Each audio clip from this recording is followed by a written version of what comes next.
Sports TV, man. That's my dude. I rolls with him. You heard what the man said. It's Flight Sports TV.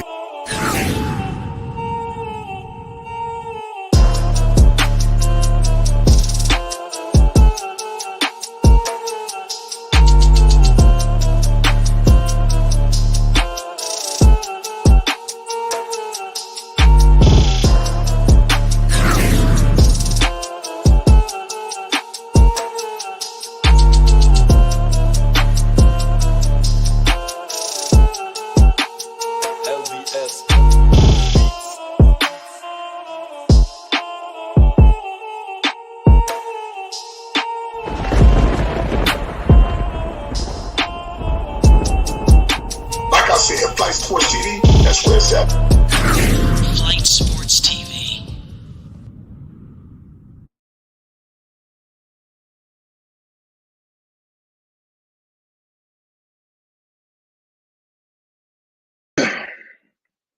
What's going on, people? It's Flight Sports TV. I appreciate y'all for checking with me. Y'all already know what time it is, man. We back with another one of them things. We got a whole lot of things to discuss. Chicago Bulls oriented stuff tonight. We're going to go all over the spectrum, all over the NBA. We got the season fastly approaching. There's so much stuff going on, man.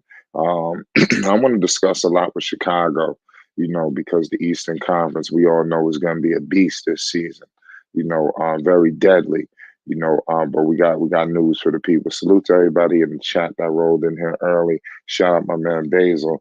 Salute my man Manny, Josh Jackson, all y'all, man. Y'all already know what it is, man. We love y'all, man. The Chicago Bulls gonna have their work cut out for them this season. They was gonna have their work cut out this season with Lonzo or even without him, but with the news of no Lonzo Ball to start the season, keyword to start the season, you already know they're going to have to bring their A game. We're going to get into the situation of 1 year suspension with the Celtics. We got a lot to discuss all over the NBA side, man, because so much is going on. Right before media day, a lot of shit start happening, as we can see, but it is what it is. Chicago got to get it together. They're going to rely a lot on their star players. They need to make sure they don't do a repeat of last season, where these guys are just trying to play Michael Jordan. You heard DeMar DeRozan come out, try to compare himself to Michael Jordan. I didn't really like that, but I mean, it is what it is. Because with that mentality, it's telling me that you want to chuck up, and you're a little off, man, because that's not who you are, and you don't need to be trying to echo these kind of remarks or statements. I think it's very disrespectful. You need to be DeMar DeRozan. That's what he needs to be. Guys got to be themselves, man. We can't be coming out here trying to masquerade and be all these other people. Because that's what got these guys in trouble in the first place. There's a lot that has to be done. Salute to my man Zay in the chat, man. We appreciate y'all for coming through. My man Rico in the building. New York is in the building. You already know. It's not panic mode for Chicago. That is the question. I'm not panicking at all. I'm more concerned about, like I said, like the Eastern Conference. I think the Bulls will be okay. I'm more concerned that the East has gotten so much better, and a lot of teams that was, not having their head on their shoulders, they got their head on their shoulders now. So it's gonna be a lot of pressure out East. They got to do it. Vucevic, man, that dude is a question mark all over the board, man. They got to get it together from all sides of the spectrum. I wouldn't be surprised if sometimes they don't even have Vucevic on the goddamn floor. When you have Lonzo Ball missing, that's the anchor of the defense. You can't have your guy that's supposed to be protecting the paint. I'm telling you, don't be surprised if Vooch. I think if Vooch is not scoring big numbers, if he's not looking like he's going upwards of 20 that night, I wouldn't be surprised if he's sitting next to Billy Donovan oftentimes than not. They got to get it together. I stated before that I like that move with Andre Drummond.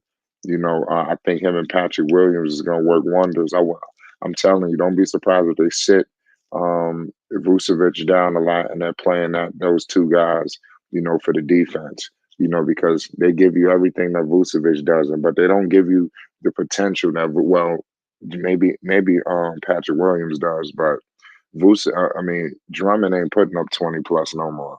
Even in his heyday, I mean, it is what it is. He ain't doing that no more.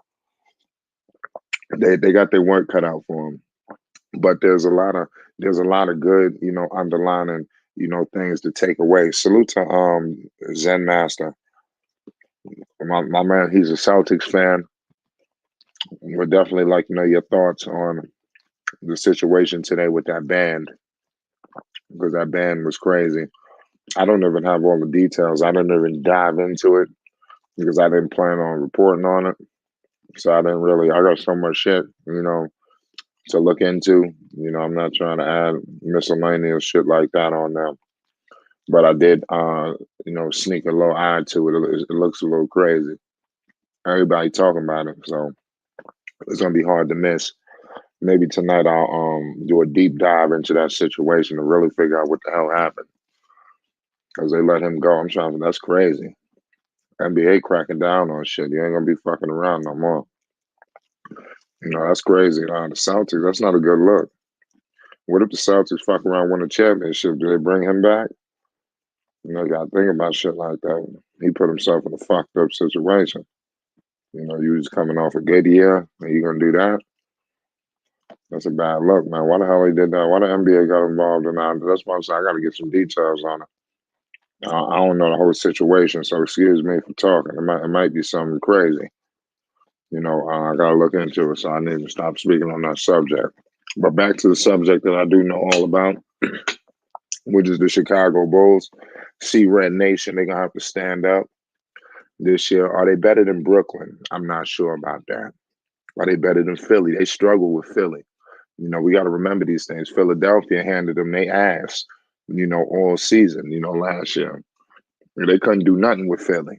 Embiid is just a problem for the Chicago Bulls. It's just a horrible matchup. So those things are always going to be rolling back in the next season. No matter how good the Bulls played last year, they was elite, top notch, number one seed. They struggled against the top teams in the East. So even if Lonzo was there, they probably would have ran into some roadblocks when they got to the heavyweights out east. You know who the heavyweights are. They struggled against Miami. We said that Boston, all of them. It seemed like it's crazy. I don't know what the hell that was about, man. It seemed like they beat up on bad teams and they just completely plummeted the standards towards the end. Now coming in with no Lonzo Ball, you potentially, could be rolling back with a similar situation that you had last year. So there's a lot of things not going in the Bulls' favor, but I think there's a lot of things that they're going to overcome. You just got to have faith in this team. How much faith do we have in Billy Donovan? With all of these injuries, I'm telling you, Billy Donovan is safe for another year. As much as I thought this could possibly be his last year, they might still let him go. I mean, it all depends on how they suffer. Because even without Lonzo Ball, this team should make the postseason. That's something that we have to acknowledge. So it will be pressure on Mr. Billy Donovan no matter what. They can't just completely miss the postseason. And I know people are gonna say, "Oh, they ain't gonna make. They're gonna make it. They're gonna listen." They damn near completely fell out the goddamn standings a season ago. If they get off to a bad start, it's over. You know, um, it's gonna be hard to battle back and bring Alonzo back. Whenever he does get back, you don't want to have him back in a situation where the season is already lopsided and you playing catch up and you put more and more wear and tear on him and this and the third. But I do believe that Lonzo will be back. Like we stated last night, we're gonna get into Lonzo in the situation as well. My man Zen Master says that Io is gonna play big. I can agree with that. This is year two for Io DeSumo. I do believe he'll get the starting nod. It'll be interesting to see how the Bulls handle that because do they bring him back off the bench, which he was doing? I think you could play him no matter what. I think he starts over Dragic. He knows the system. Kobe White, I think they like Kobe White coming off the bench, being that spark plug. So I think they're comfortable with Kobe coming off the bench. That's not a knock to Kobe White. I think that guy could be in the running for $6 man in a year if he wants to. We got to remember something. Kobe White was hurt last year. And I'm not saying Kobe White is the best thing and best thing smoking, but he played well when he was healthy. He didn't, like I said, he missed the whole like part of that season, especially in the beginning. So we got to put that into consideration. He could be in the running. He has the talent. Let's see if he can make that progression as well. Take that next step because they didn't make no home run plays. I mean, Chicago is kind of capped out, ladies and gentlemen. They loaded up. This is their core. They're gonna have to make a move if they trying to bring in something significant. They're not getting no free agent. They're not in the running for elite free agent. They're gonna have to clear some money. People gonna have to get moved or something. They in the running to make like trades. Like I think of Bogdanovich, who was just moved to Detroit. It would have been nice if they could have got their hands on a player like that. What about a Jordan Clarkson? I don't know if you want Clarkson in Chicago because, you don't need all these guys trying to, think they Michael Jordan. You might want to send Clarkson down to Charlotte, to help out with the scoring out there. It's crazy. The NBA is wild. Is fastly approaching. I believe they got the first game. What is it, against the Pelicans, if I'm not mistaken, in the preseason. I don't really judge preseason like it's make or break, but I think the Chicago Bulls in this situation where they ain't got no time to go into the preseason BSing around. They're gonna have to build camaraderie amongst each other. They're gonna have to become a team. That like last season, they was just a bunch of characters at times. And to their credit, they didn't get an opportunity to build. It was one season, their first year together. And a lot of these teams that you see in the East, especially the top dogs, they got years together. Boston, that core been around forever. Miami, they got years. Philly, outside of Harden, mostly they've been there together. They've been together for a minute, and they just add in, things of that nature. Milwaukee, they've been together forever. So that was another thing that was stacked against the Chicago Bulls that I don't think anybody gave them credit for. They just wanted to crucify the Bulls because they're struggling. But let's hope now with year two under their belt, that they could kind of level the playing field, in terms of the cohesion and the chemistry. Because these other teams, like they know where, like Milwaukee, know where people want to be, need to be. They know everything. Chicago, they look like they was confused a little bit, where am I supposed to be over here? What you want me to do? They look like they was still figuring things out. And the team is built around two heavy isolation guys. So with the team being built around two heavy isolation guys, you put yourself behind the eight ball right there. These two guys have to become more decisive players. To be honest with you, the Chicago Bulls could weather this storm without Lonzo Ball until he gets back. If these two players could turn into more decisive playmaking scorers or something like that in some capacity, you're never going to see Zach or DeMar come out here like they LeBron, but can you make a conscious effort to move the basketball? Do not let the ball stick. Carmelo Anthony, one of my favorite players of all time, the Phil Jackson came, and I hated that situation. But Carmelo Anthony showed the willingness to move the basketball in the triangle offense. Believe me, Melo was actually attempting to run that offense. He wasn't letting it stick. He was passing it. He was doing what he needed to do. I'm not saying you implement the triangle offense in Chicago. I'm not saying that. But you have to maneuver that basketball. These dudes are attracting two people as soon as they touch the fucking basketball. You understand? So clearly you got the defense off balance on the catch. That's for DeMar and that's for Zach. And Vucevic to a lesser degree, because in the post you have to double Vooch. That's another dynamic that the Bulls have. As bad as he is defensively, and they put him in all these pick and roll situations, you want to sit him. He still is you have to double Vooch in the post. You cannot if you cannot leave Vooch just single coverage in the post, and that goes for anybody. That could be Embiid too. Embiid might do a better job, but Vooch could score on Embiid too now. It won't be a complete shutdown, but I'm just saying the defense almost renders him damn near unplayable. But the Bulls have that you in a fucked up situation when you got these cast of characters. That's why I think they might need to move on from Vooch. It'd be good if they get their hands on the Miles Turner. I don't think they'll be interested in that. We'll get into that later on. But I'm gonna get back to the two superstars. That's the key to all of this. Unstoppable is in the building live from Chicago. What's the deal, Unstoppable? What's up with you, bro? Was good. Appreciate you stopping through, man. We're in here talking that good old Chicago Bulls talk. Yeah, I don't know if what are some of the things I was saying that may have caught your attention? Do I need to fill you in on what's going on? What's the deal? You feel me in what's going on, bro? Well, like I said, we trying to figure out get the keys to the Chicago Bulls. Is it panic mode? I'll ask you. Me personally, I said it's not time for panic mode, and I'm giving solutions right now. For the people. And while Lonzo's absent until he gets back, in your opinion, because you're very close to the situation, is it panic mode in Chicago right now involving the Chicago Bulls? No, no, I don't think it is.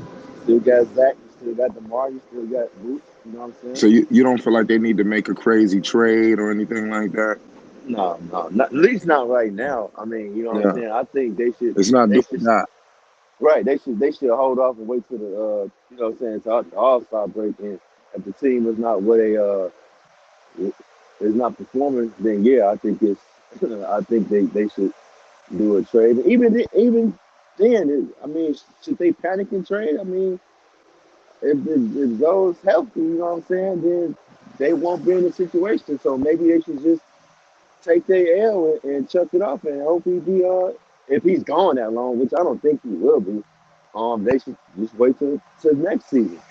But I don't think we not panicking, fam. They shouldn't panic. They shouldn't do a quick trade. Now, just next man up, and that next man is more than likely. It looks like it's gonna be Ayo Dosunmu. I don't know if I discussed it before, but he done put muscle on, so now he can't be he's pushed around easily, and he been looking at all the film when he started to look at the mistakes and things he need to brush up on. So yeah, he just need to hold down the fort till Zoe get back. Yeah, major key. Shout out JDH. He said next season we may move on from DeMar. We'll see where we are going at. What you think about that? Ain't moving on from DeMar. It's too early. This dude just had an MVP Uh, season. Is that in the cards? well, he's probably saying that because there has been some reports that saying that they think if the season don't go well, that they should trade Lamar. And also, I can kind of see why because his trade value is at an all time high right now, and he can be sent to a team that can send some pieces and some picks back. But if he's part of the future or part of the team and to contend and the people win a championship, then you need to keep them on. But I don't think they need to trade him just yet. I think they need to wait and see what this team will look like. Everybody fully healthy, and go from there. I think they shouldn't do. They'll be messing up. If they do that, man. Don't do that. Not yet. Not yet.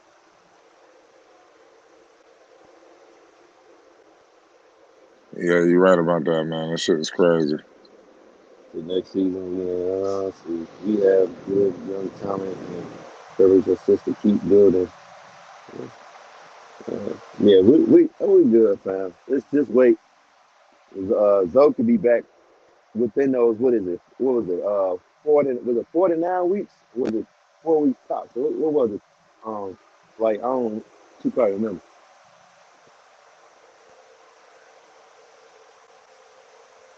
Yo, can you hear me?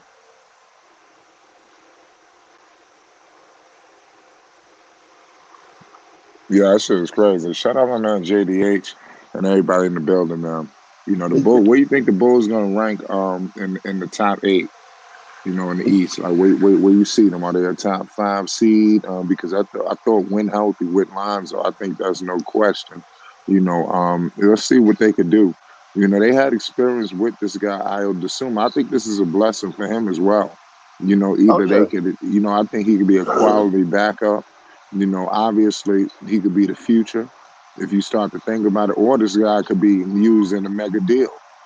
So they got a lot of flexibility in Chicago if they want to. I think Kobe White. I think the monkey wrench in all of this is Lonzo Ball being hurt because I think you would have seen some of these guys get unloaded already. Like the Kobe Whites of the world and all of these people. So I just truly feel like it is what it is. They have to hold on to these people, these guards. They gotta hold the fort until Lonzo get back. Unfortunately, man. That's what the situation they put themselves in. But they should be okay. I'm just talking from maybe a playmaking standpoint. They got to become better playmakers as well because even when Lonzo was there, they took the ball out of his hands. So hopefully DeMar doesn't try to do what he did last year, 2.0. He needs to pass the ball now. As crazy as that sound, that's something that DeMar needs to do at this stage in his career. He's still at a prime level. He's still elite. This guy has to add that to his game. All the greats have done it or attempted to do it. He's shown that he could stretch it to the 3-point line. That was a knock on his game. The mid, it was just mid range or nothing. Now he's stretching it out to the three. So I mean, that's something that he added. Now you need to add the assist game. Your assists need to go up. Especially DeMar DeRozan and Zach LaVine too. But I expect Zach LaVine to possibly go more into that role that you've seen DeMar in. Because DeMar damn near was trying to, I don't know if he was trying to, but he was imposing his will on the game. The man averaged damn near 30 a season ago, 27 points per game, but only averaged 4 assists, out there for 36 minutes. The man played 76 games. He played damn near he played the whole year. 35% from three. That's the best he ever shot in his career. With the Spurs, it was only at 25%. His first year with the Spurs, it was 15%. So this is the kind of level that this man has upped it to. Now it's time to up it to the assist game. I think that's the next level of DeMar DeRozan's game. That's going to take him to the promised land and take the Bulls to the promised land. DeMar DeRozan has never had the best success in the postseason. It's always ended in heartbreak. Only one team could win the championship, so everybody's gonna lose a heartbreak. But DeMar DeRozan's, losses have just been downright foul. It's crazy what's happened with DeMar DeRozan and the way he's lost. He's got to get it together. Period. Because the Bulls' season is hanging in the balance. JDA said Iowa was breaking out this year. I mean, I could agree with that. I mean, they got no choice. They need Io DeSumo. That kid got a lot of talent, man. He got a lot of heart. He's tough. He's strong. Like I said, I like Io. You know, I don't know if he's more of a playmaker. I mean, like I say, maybe he can add that. I think he got defensive potential. A guy who can defend. He's a good player. He's a good, quality, a filling, while Lonzo Ball is out, along with the other guys. It's gonna be done by committee, until Lonzo gets back to shore up that starting point guard spot, to add a different dynamic because all of these guards are talented. Kobe White, lights out 3-point shooter, Io DeSumo, his upside is tremendous. Goran Dragic, the veteran. I mean, he know it all, seen it all, done it all. But Lonzo Ball, man, I'm telling you, none of these players got the skill set of Alonzo, man. None of them. None of them can move the basketball like Lonzo. None of them can shoot the ball. To the in terms of the streak. Of course, Kobe White can get really hot, but I'm telling you, Lonzo Ball can get really clutch as well. Lonzo hit a lot of clutch shots, in key moments. And that's the guy I want taking the shot at the last second. You could say whatever you want. Kobe's a hell of a lights out shooter. I want that basketball in Lonzo Ball hands. Ice cold. In the fourth quarter, seconds ticking on that clock. I'm trusting Lonzo Ball with that shot. So let's see what happens, man. It's gonna be a spectacular year, man. So I can let you know. Unstoppable. What's your thoughts on Io DeSumo? A lot of people are high on Io. Oh, I like him. He has good work ethic. You know what I'm saying? And He's just trying to do whatever he can to win. And I think he'll be a key piece coming off that bench for this team, bro. Yeah, I like Yeah, him a lot. He's definitely the steal of the draft. I feel like. right. Yeah, he don't get enough credit. That dude definitely stole the drive. Dude is talented. Don't you think he got good defensive potential? Oh yeah, absolutely. Oh yeah. And too, like I said, you got a good defender like Zoe. He can learn from, get some pointers from. Hell yeah, he definitely got. Let me double check. Let me see how tall he is. I think he got a crazy wingspan too. Hold on. Um, I'm gonna look up Io. I know Io the truth. I'm gonna look up. That's a guy's stat. I don't think I have his stats down. He has 8 points. 6'4". They don't have his wingspan on there. You trying to get his stats? You said. I got his stats. He Okay. played 77 games. He played the whole season. 7 minutes, 8 points, 52% from the field, 37% from three. So there's some potential there from three. He's a Year decent two. playmaker too. Well, he averaged 3 assists. So I mean, hopefully that could go up. I mean, you literally going to start the season with the ball in his hands. Even though they haven't announced yet who's going to be the starting point guard, but I think we all know, there's a possibility that he's going to be the starter. Right. This is Lonzo, Michael Porter Jr. are both talented but injury prone. He I got mean, a well, 6'8" wingspan, bro. 6'8" wingspan. Io definitely is the Yeah. truth, man. He's strong. This dude is athletic. I mean, you can't ask for nothing better than that. Shout out Jersey Rich. You already know what it is. We got a lot going on out here, man. We discussed Lonzo Ball. Let me know in the comment section. Is it panic mode right now? Is it time to panic for the Chicago Bulls with the absence of Lonzo? Where do they go? What's the answers? I got a bunch of them. Like I said, we up here giving out answers to this situation. Udoka situation. We definitely want to speak on that. That shit was crazy. Unstoppable. Let me know what's your thoughts on that when you get a chance. I mean, that was some wild shit. Yeah, yeah. You really want my truthful I answer, mean, fam? I don't even know exactly what happened. Can you give me a quick summary of what happened? Well, uh, apparently that somebody told on him that he was having relations with a staff member of the Boston Celtics. I think it was a cheerleader or whatnot. So now they suspended him for a whole year for this season. So he's suspended the 2022-2023 season. And and now I'm seeing something that he's talking about. He might not even re-sign with the Boston Celtics. Um, and my whole take on this, honestly, I think they trying to because it said they had consensual. So if it's consensual, that means somebody told. So I honestly think this came out because they trying to get the heat off their sons owner for that stuff that came out, bro.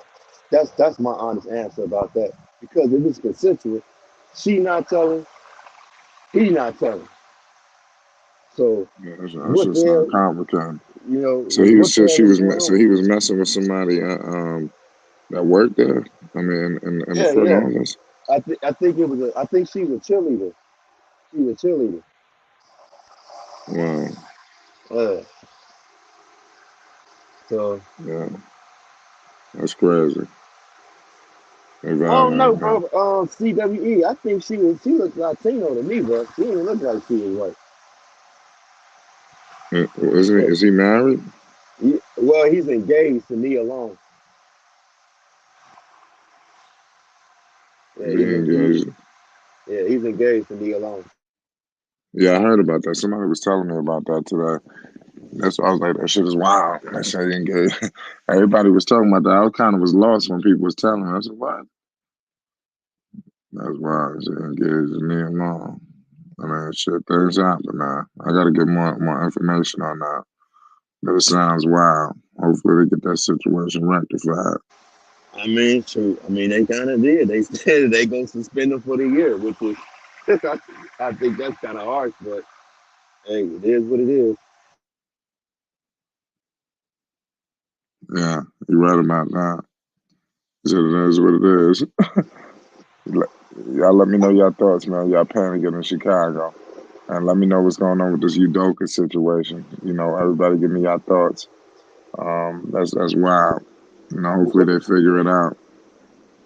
what you think about him talking about he might not resign with them? So, who said that? Udoka, That's crazy. huh? I said that shit don't make no sense. That shit is crazy. No, I'm saying what you think about it though. About Udoka? Yeah, look I it up. mean, I It think the said something shit. I about think. he might not resign to coach to be the coach. That's what I'm saying. Well, I mean, they only gave him one. They said it's 1 year. And that's all I heard. I didn't hear about that. I didn't hear about him being out forever. No. What I'm saying is Udoka. I seen some Udoka might not sign the contract for him to come back as a coach. 'Cause I think what's how many years they signing for? Udoka, I don't even know. I know that was his first year last year. If I Right. could think, I would think when new coaches come in, it shouldn't be 5 years. You would think, but I Yeah. seen something that said he might not resign though. So I'm like, did they I not? think he can run into some problems because they're a team ready to win. So I mean, I'm not saying that they're gonna win it without him, but if they have success with whoever the hell his new coach is, I mean, what is it? What does that say for him? That's just my opinion. Like, what happens with him in that situation? Because I don't know, man. He can't play around. He could definitely lose his job. That's wild that this even came out. The NBA doing like NFL investigations. They didn't used to do stuff like this. They moving like the NFL. Yeah. See, here it goes. It says Dazzling Udoka Oh, reportedly will oh, not re-sign as Celtics coach shit. We as he we got waits discipline on suspension. got yeah, we got my man FYF in the building. What's the deal, FYF?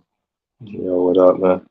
What's good? Hey, Huh? is it safe to say that it's starting to look like Lonzo's knee problem is starting to look chronic? Well, I mean, it's tough to say that now, but I mean, on the surface level, it might look like that. But let's see what happens. I mean, they're going to get the debridement out that knee. Let's see what happens. I mean, I'm optimistic on this situation. I think Hmm. let's see, if he's not feeling discomfort anymore, I think we're one step closer to him playing. Believe it or not. Anytime they got to keep cutting your knee open, it's like, man, it's never good, man.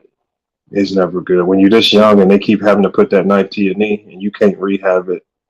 I mean, is it possible he could be back? But the Bulls need to shut this man down. Just shut it down and say it's indefinite, and just so they can move on. Well, Um, they haven't done that yet. I mean, they're going forward with the surgery. yeah, they did, but it's definitely not a bone bruise. I don't know. I heard somebody say bone bruise. That's not a bone bruise, man. You got to keep going in there. That ain't it. It ain't no infection. It ain't no bone Well, bruise. the word is they're going in to get the debridement. This the arthroscopic knee surgery. We got to stop acting like this surgery don't happen all the time. I mean, guys get the knee cleaned out. I mean, this shit happens. I know, but you gotta. This is the question. Where is this when you have debris in your knee? Right, The debris is pieces of bone. right. Where is the bone coming from, and why are your bones grinding together, creating more debris? So first, Well, I you can mean, go well, we clean would. it out. That means we would have to talk to everybody who's ever had this operation. No, Because but I it could believe be a who's number of had this? things. Didn't Kyrie had this operation before? Hmm. A lot of But people. you, I mean, but you got to hit that source. You got to hit that source of the problem. What's yeah, creating the I'm with friction? you with that. I'm with that. Yeah, Hopefully that's they can all I'm get saying. that. Yeah, Hopefully I they hope so listen. too. I want to get to the source too. FYI, I want his ass on the floor. But I ain't gonna lie. If this injury lingers, I mean, yeah, then you could think about that. It'd be tough, but it'd be hurtful. But this guy, I think what they're gonna do with him is check and see is he feeling that discomfort after this. Hopefully we one step closer. Some of this rehabbing is going to be done while during the off season and the preseason. So Lonzo could be back on the floor sooner than you know it. He's getting surgery this Wednesday coming up next week, and they said what was the timetable? 3 to 6 weeks. Yeah, What was the good. I mean, well, I don't know the timetable. Obviously, with these types of surgeries, you can come back in a couple of weeks. It's just a scope. It's not like massive knee surgery, repair, rebuild. You just going in. Really, I don't even know why they call it surgery, because really what they're doing is they just sticking the needle in, and it's like a vacuum. Really, they just clean. They just really sucking. It's gonna look like a lot of blood. Look like they draining the knee. They really just cleaning up all that debris. They really ain't got to cut them open like that. So it's not really a true surgery the way we think of it, if it's just a scope. So It's 4 to 6 weeks. Yeah, 4 to 6 weeks. Yeah, so there you go. In 6 weeks, something can happen. it'll be all right. He'll be all right. They just, you know.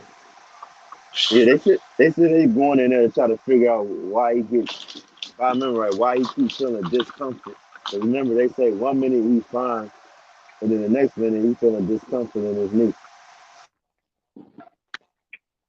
Well, I think the discomfort is arthritis. Well, they haven't came out with that. We think that. You think that. That's not the verdict, man. No. So let's see what happens. The verdict is the arthroscopic knee surgery. So 3 to 6 weeks we'll have more details. Hopefully this rectifies everything. I could just hope. So the Brandon Roy situation was completely different. I ain't gonna lie, that was a whole nother situation. That's like a class of his own. Lonzo Ball gonna play basketball again in the NBA. Brandon Roy was like, it was over for him, even though he was talented. That was messed up. That what happened. But that was a whole nother. I think that was some different shit. That was. He had no was that? cartilage in his knees, right? He had no cartilage in his knees. I think Brandon Roy, Oh, right? no, he had degenerative knee syndrome. It's a disease where your knee muscles, the muscles around your knee tendons, are just literally degenerating the more you use them in an athletic manner. So that's actually a disease. That doesn't necessarily come from an injury or anything. He had the actual disease, degenerative knee syndrome, where he just had it. It was some whole different shit. Yeah, that was way different.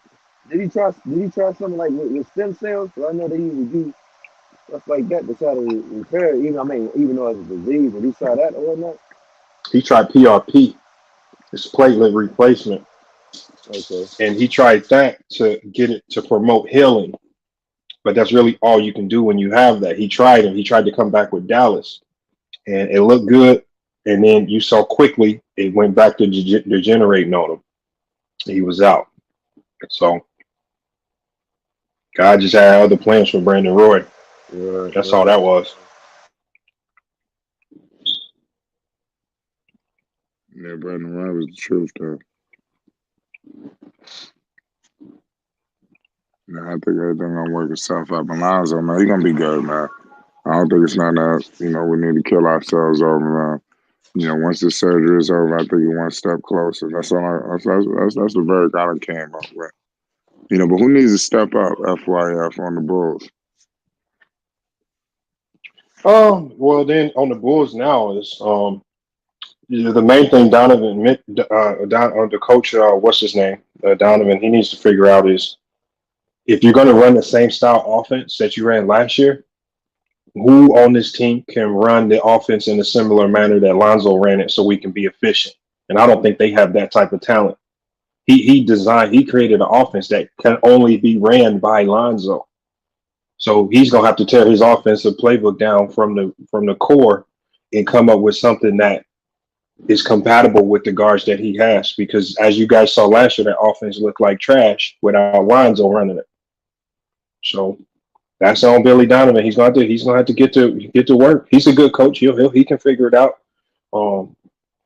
And I'm sure now that training camp is about to start, he's going to be implementing some things that he's going to play to their strengths, and he'll get it figured out. But that's all we can really hope for with the Bulls. I hope that they are good, but they can't go playing like they did last year with DeRozan and Zach LaVine going your turn, my turn. That ain't gonna work. You got to get Vooch involved. They got to get that ball moving. Yeah, we get the ball moving, and now we on to something. Can DeMar DeRozan and Zach LaVine become those players that could do shit like that? No, they can't. Those are non-pattern players. Those are scorers. Once they touch the ball, it's we call it black hole. Once you touch the ball, it ain't coming back. That motherfucker is gone. They shooting it. So you just need a guy like Lonzo who can facilitate it, go ahead and get the hockey assist, and make sure they're in the right position to score, because that's not a bad thing, but that's just the type of players that they are. And if you don't have a good point guard to facilitate it, you'll get hurt. So we'll see if Dragic can step in and do some things. I don't think he can. I think he's too old. He's pushing 40. Caruso is just not that type of playmaker. Kobe White, they should have traded him. I think they really need to try to make a trade for Mike Conley right now while he's an asset there, because Mike Conley is really the only playmaker that's on the market right now that can kind of duplicate what Lonzo does. He don't have the defense, but he has the playmaking, and they have the pieces. They have the access to go get Mike Conley right now, just temporarily. They're going to be in the luxury if they do that. But they're already in the luxury tax. No. Yes, they are. No, the Bulls are in the luxury. Over. Sorry, they're going to put them over. Yeah, they're already over. They're over. They're over? Nah, bro. No. Yeah, they are. The Bulls are over. The Bulls are over. I don't know about that, family. Bro, there's only right now, there's only 4 teams in the league. 4 or 5 teams not over. The Bulls are definitely over, for sure. I looked at it the other day. They're definitely over. So, I mean, and I don't think a team like the Bulls I don't think they really care about that right now. Right now, it's about putting a team out there that can win. When you pay them that much in salary, you can't be thinking about how to save money. And you're already over the top. You got to think about how can we put somebody in here so we don't have no drop off. Because if the Bulls still had a healthy Lonzo last year, you talking Eastern Conference Finals, NBA Finals. And see now you talking my language, FYF. You talking my language. I'm with you. But y'all remember early in the season, before the season started last year, I said I got Bulls Eastern Conference Finals. Then they came out, started running through people. Then everybody saw how nice it was. They didn't really fall off until Lonzo got hurt. And I'm like, damn, that's where Billy Donovan messed up. He didn't have a backup plan in case Lonzo went down. And that's when they fell off. So that's why I don't blame Donovan either, because he had a good plan. He just didn't have a backup plan. Well, I'm looking at it. Says teams over the luxury tax: Clippers, Warriors, Nets, Bucks, Celtics, Suns, Lakers, Mavericks, Nuggets, Trailblazers, Hawks. Yeah, that they do that trade. That's gonna put them right up in there. I mean, I get you, but I don't think they're gonna panic that quick to go. They can match salaries. All they got to do is they can match salaries. I mean, they got some dispensable. They got some players that they can let go of. They can afford to let Kobe White go. Nah, They can. I mean, I get you, but they trying to see. They still trying to see what he can do, fam. I think this is his last shot, and if he's not good by All-Star break, they gonna trade him, fam. So, But we've seen the best of Kobe White. He's a point guard that can't facilitate. He's a good scorer. That's not really a great defender.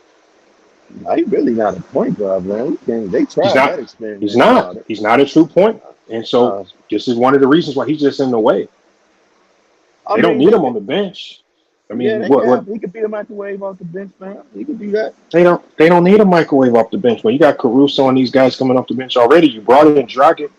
He's dispensable now.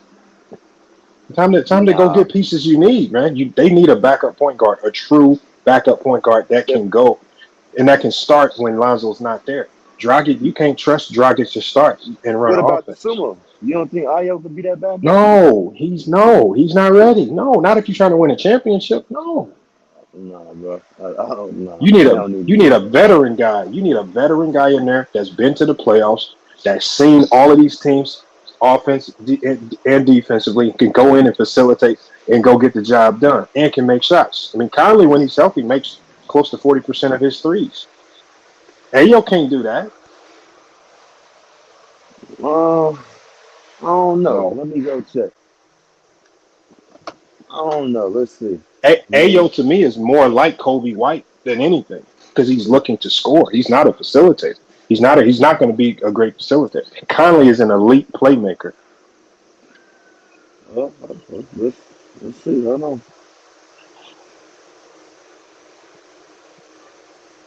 I think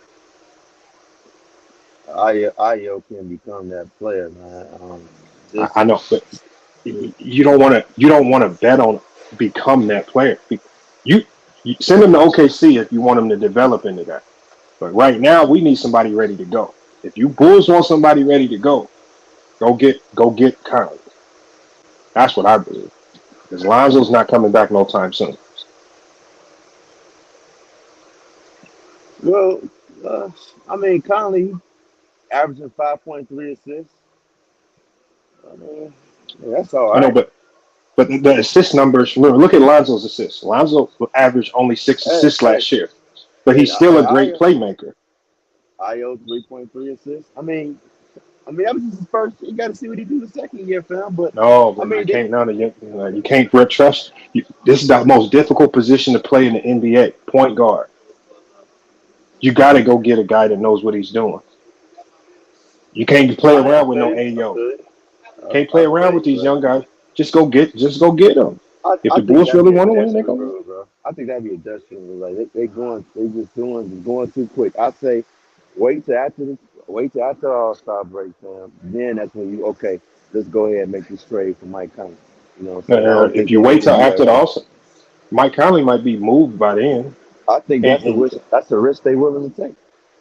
I mean, they can do that what they want. If they don't get a vet, then they're gonna start the Uh, season off bad. you said what? Say it If one more time, if, bro. if they don't get a point guard, they're gonna look like the Bulls that we saw the second half of the season. I don't think they. I don't think so. My reason for that is if Billy a good coach like people say they are, that's the point of going into the film room, breaking down the film, and fixing where your holes is at. Like we were saying earlier, like y'all got to move that ball. It can't stick. Like tomorrow, you got to take a step back from Zach. So it's Zach said or whatnot. We know Zach wasn't healthy or whatnot. He was dealing with injuries, so he's good now. So you got to take a step back. I think if they go there and the ball don't stick, I don't think they'll be the same team. Well, they're not gonna be the same as a defensively or whatnot, but I don't think they're gonna look horrible that damn bad. Shit, man, it's the point But of it's not shit. about the ball sticking because this ain't this 24 seconds. I only got 24 seconds to score. By the time you cross half court, you got about 18 to 16, and you got to get a shot up probably around 8. So you don't have much time to whip the ball around.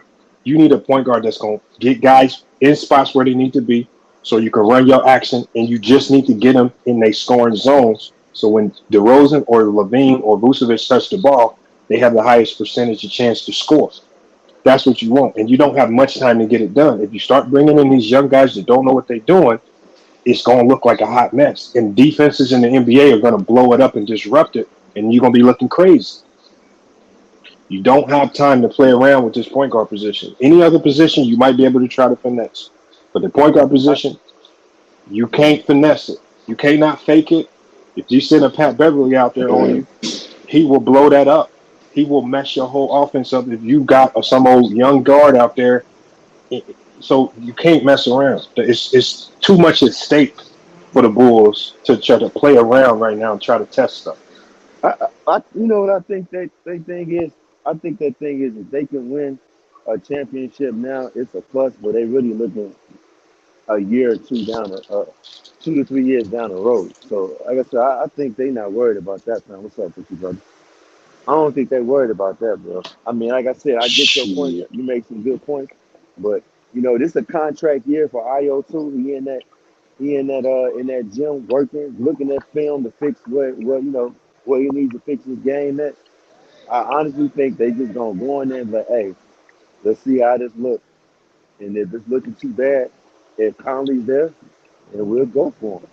If he You ain't, know, it's whatever, man. We still going. We still got our plan. You know, you know, when we really you, see ourselves winning the championship. being a point guard is a gift. I Yeah. don't think it's something that you can go in the gym and work on. Either you got it or Yeah. you don't. FIF. Can you repeat what you just said? Oh yeah, being a point guard is a gift. You just got it or you don't. You saying It so ain't much no important shit. You saying it too fast.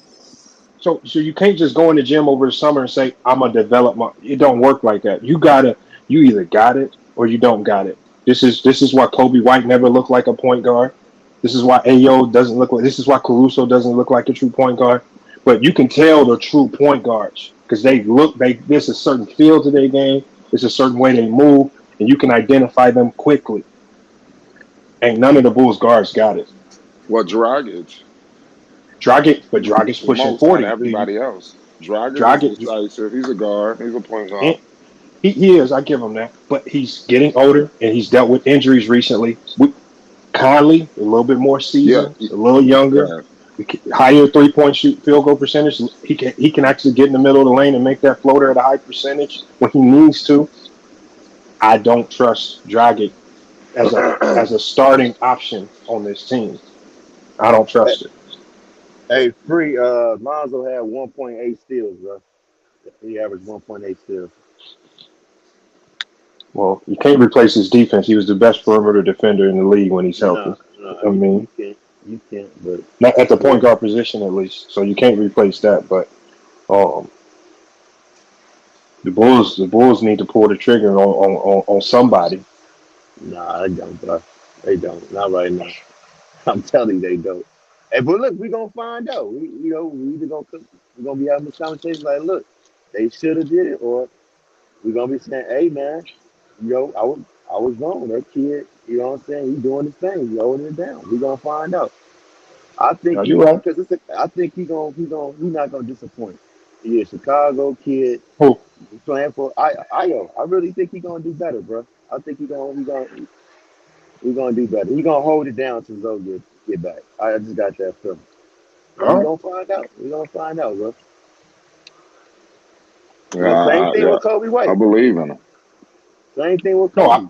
it's not that I don't believe in him, but it's the difference between knowing you potentially have a championship contending team and you just missing one vital piece, and then throwing a young guy into the mix and putting all that pressure on him because I know he knows the pressure that's there. There's a He ton of want it, pressure. bro. He want the pressure. He done said it. He want it. That's the thing, Okay, though. It's the difference. It's the difference and when you can't handle it when and you saying you want it. and we'll find out when Ben Simmons is in front of him defending him at that point guard spot, and when he has some of these real elite defenders, we're gonna see how much he I really mean, wants it. bro, that's Ben Simmons. I mean, that Ben Simmons, what, I'm six saying eleven? all of them. I'm But saying I'm all saying, of them. but I'm saying All of them. you said Ben Simmons for a reason. Though. I mean, Ben No, Simmons, I'm just he's saying. just different. I'm saying it's a You ton know, of them. though. It's a lot of players out there that he's you gonna talking get about? matched up against. I want to see what he does when he goes into a pick Well, and how roll about this? and Draymond's sitting there. How about this? How about you go back, look at some of the footage what he did in his rookie year or whatnot. You know, I know. and then Hey, and look, then. I know he had a great rookie year, but he's not Lonzo, bro. Of course, I'm not saying he's Lonzo. And Nobody's he Lonzo. cannot. He can't do. He can't even come close to replicating what Lonzo does. The only one Nobody that can. can, fam. So you need to get somebody who can kind of do that job in a similar fashion. And the only person out there on the market is Conley. That's the only one. Unless you go find a way to get Lonzo Lamelo over there, but it ain't happening. I mean, they're in a bad situation. Your point guard. This is your. Oh man, that's bad right there. That's not good. I mean, it it could be. I mean, it's best maybe that it's happening now, so you get that thing taken care of, bro.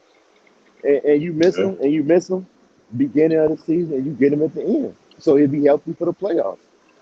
You know, all they got to do is make the playoffs and have Zoe be there and be ready to go in the playoffs, and they good. You know, they good. Yeah. Yeah. I hope so, man. I mean, I do too. I do too. I mean, I hope with the time say what they say 4 to 6 weeks. I hope he back within the 6 weeks. You know. or before then. But he just need to take care of that because he shouldn't be feeling this discomfort. You know what I'm saying? So they got to figure out what it is so he can get this behind him. And that reminds me, this is what I want to do because this situation kind of reminds me of that situation with Curry. They were saying the same thing about his ankles. Should Golden State trade him or move on from him? He finally got that thing behind him. Look at him now. Oh He no, haven't no, I'm had not saying he haven't had an trade. I'm not ankle. saying No, no, trade. no, no, No, I'm no. not. I know you're not saying that. I'm just saying it's just some folks are saying that, but this whole situation with Zoe, it just reminded me of that Curry thing where he just that ankle just kept bothering him. Same thing with Zoe, that knee just keep bothering him. People saying they should trade, should Chicago move on from Zoe. People saying should Golden State move on from Curry. And when Curry finally got that ankle injury behind him, he became that player. We look at him now, he's a champion. So when Zoe can finally get this, hopefully this is it. He can get that knee injury behind him and he can get going. That's all I'm saying. Yeah, that's true. Let's see, That's true. I'm trying to scam me. But see, the Warriors. I mean, if you think about with the Warriors, when Steph Curry kept hurting his ankle, who did they go get? Because they went and got a vet to fill in for him until he got healthy. They went in. This is when Jared Jack was balling. Didn't they have Jared, Monte Ellis taking the no, role too? no, I'm talking about after the Monte. They got rid of Monte Oh, Ellis to okay. make room for Steph. But when Steph kept getting hurt, they went and got a vet in Jared Jack to run the ship.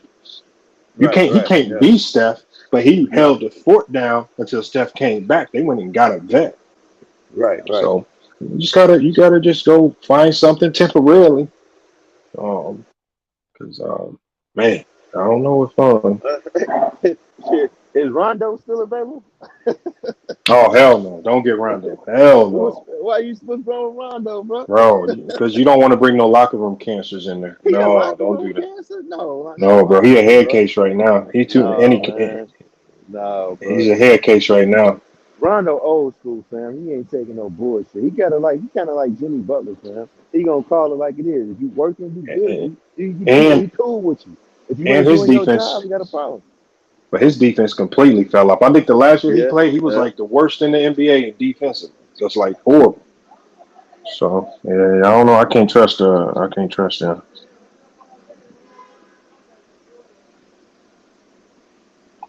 He said Caruso can be a good backup. All right, yeah.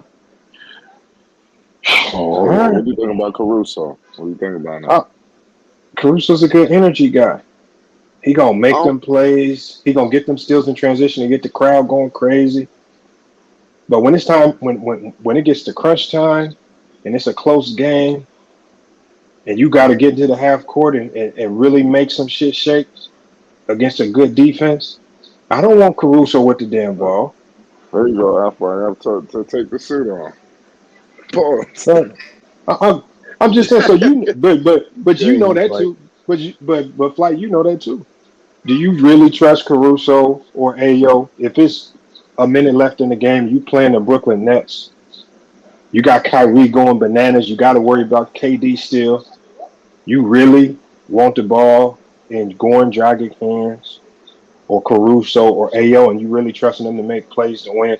Or would you feel much better if there was a vet there in place, Alonzo, like a Mike Conley? I would feel a little bit better with a Mike Conley there.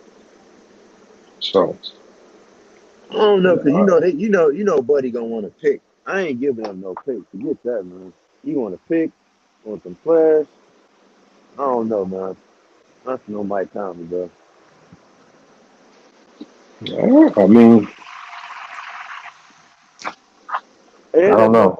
that's gonna put him in a Hold, luxury, bro. So hold on. that's gonna Hold on. hurt Who them. you trying to? Who trying to get Mike Conley? Who you talking?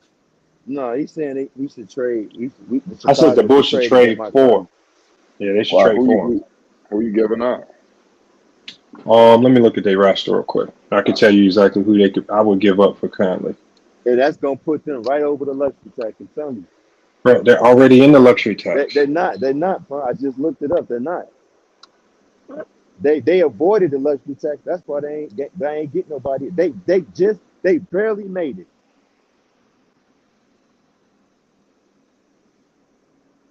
All right. So when the cap right now the luxury tax threshold Okay, so the cap they're over the cap, but I don't know which. they are about 2 million under the luxury tax threshold. Right. But so they are over the cap still. Well, what I'm looking at, it says maybe they need to update this. It says teams over the NBA luxury tax line is Clippers, Warriors, Nets, No, no, no. Bucks. That's what I just said. I said they're over the cap of 123 Oh, million, okay, okay, but they're below the luxury tax threshold okay, for about $2 million. But what I'm okay, saying is that shouldn't be an issue because if you trade salary for salary, you'll be in the same position. I okay. mean, Right, right. so I get you. I right get you. right now, if we looking at obviously you got Kobe White 7 million, and you would probably have to give up something, you know, um, to make this work. You're gonna have to It'll probably be give up a tough. I ain't pick. gonna lie. He gonna want to No, pick no, you got to Zion give up Williams. players. Remember, you got to give up players to make the salaries match. So you got to you got to find a way to get to 14 mil. So you're gonna have to give up two guys. Or yeah, so it's gonna be tough. I mean, it would be tough to pull off that deal. You would have to probably give up something that you like, I'm good, bro. but Hell no, I'm good, bro. I take my chances with the I young buck. yeah, I don't know. It'd be tough, Yeah, I take but my chance with the young bucks, man. I would give up Caruso and Kobe White for Conley. But he probably ain't gonna want that, bro. I mean, we already know who we dealing with, man. He want players and picks. But that don't make sense for Utah right now because they already got too many players. So they're not going to take on a 2-for-1 deal anyway. Because they had 18 players right now. They got to get down 3 players by the October 15th. So they ain't going to do no two I for thought one I deals thought anyway. hold on. I thought with the whole thing with the the protocol that they brought the number up of how many players you can have on a roster. I thought they increased that. They did increase it, and they're still over. They got to reduce their roster by Oh, 3 players by April 5th. I mean by October 15th. what how many players can they have? I think you Maybe I got. got my I think numbers you wrong. carry two. You can have 15 roster players and two-way contracts. So a total of really 17 with your two-way contracts. I So thought it was they got 15. Okay, I'm wrong. they got 18 guys under contract right now. They got to get down to 15. So they're not going to take on no 2-for-1 deals. They just took on one to get rid of Bogdanovich, and Right. now they got to find a way to get rid of 3 guys before over the next couple of weeks. So we'll see. It's not realistic of them trading for Conley, but that's the type of player they need to replace Lonzo. I feel you. You get to be decent at the defensive end, can shoot the three. I feel you, but I mean, this could be a blessing in disguise. Like I said, well, I don't think energy is a blessing, but this can help out Io, man. Have him improve, bro. You know, have him improve. So Oh shit! I can't believe the kid say he wants that smoke, bro. So you know, you can say it. You can say it all you want. you Shit. know, some folks can't handle that pressure, man. They don't want none of that smoke. But that's just to show, separates them what kind of basketball player he is. Man. And you talking about it, now let's see you be about it. You know, But see, the one thing you don't want at the point guard position is you don't want a guy that's super hyped up and charged, ready to attack every matchup, score. You need a guy that's going to have a calm, willing to slow up, think the game through. How can I set other guys up? You got to be methodical when you're a point guard. You got to slow down. Those are the best point guards. You can change your pace. I don't know if I've seen Ayo really change pace like that. Slow down, facilitate, make plays, get others better. I haven't seen that. Lonzo was that from day one. LaMelo was that from day one. Conley was that from day one. Chris Paul, all the good point guards that they were that from day one. I don't know if Ayo has had that. Ayo wasn't even at Illinois. he did a little bit of that, man. But No, he was a bucket at Illinois. Just give him the ball.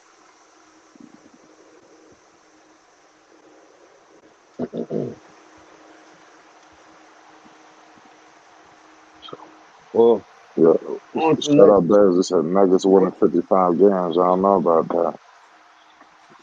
What you FYI, what you think about this whole situation in Boston? That shit was crazy. Damn. Man, that's crazy right there. And you know what though? Um, man, I I I I, I gotta agree with the suspension. You can't fraternize like that. I mean, I'm sure he knew the rules. I'm sure they knew the repercussions and consequences. They just got caught. And I think what the suspension happened for, I think that Boston put this out there because I think because he's married to such a popular woman that if the tabloids like TMZ would have got it first, it would have looked way messier. So I think they said, okay, if looks like it's probably going to get messy and leak out, let's go ahead and get out in front of it. And we put it out ourselves. So by the time it hits the tabloids, the messy tabloids, it really ain't a big deal. I know a lot of people was upset that Boston put this out there and made his information public, but he's not just married to a normal woman. He's married to a Hollywood actress, and a story like that was going to get to TMZ for sure. So they just did what they're supposed to do.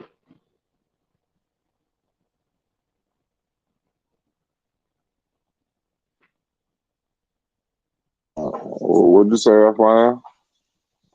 Hold on, did y'all hear me, or did I get cut off? No, I missed the last part you said.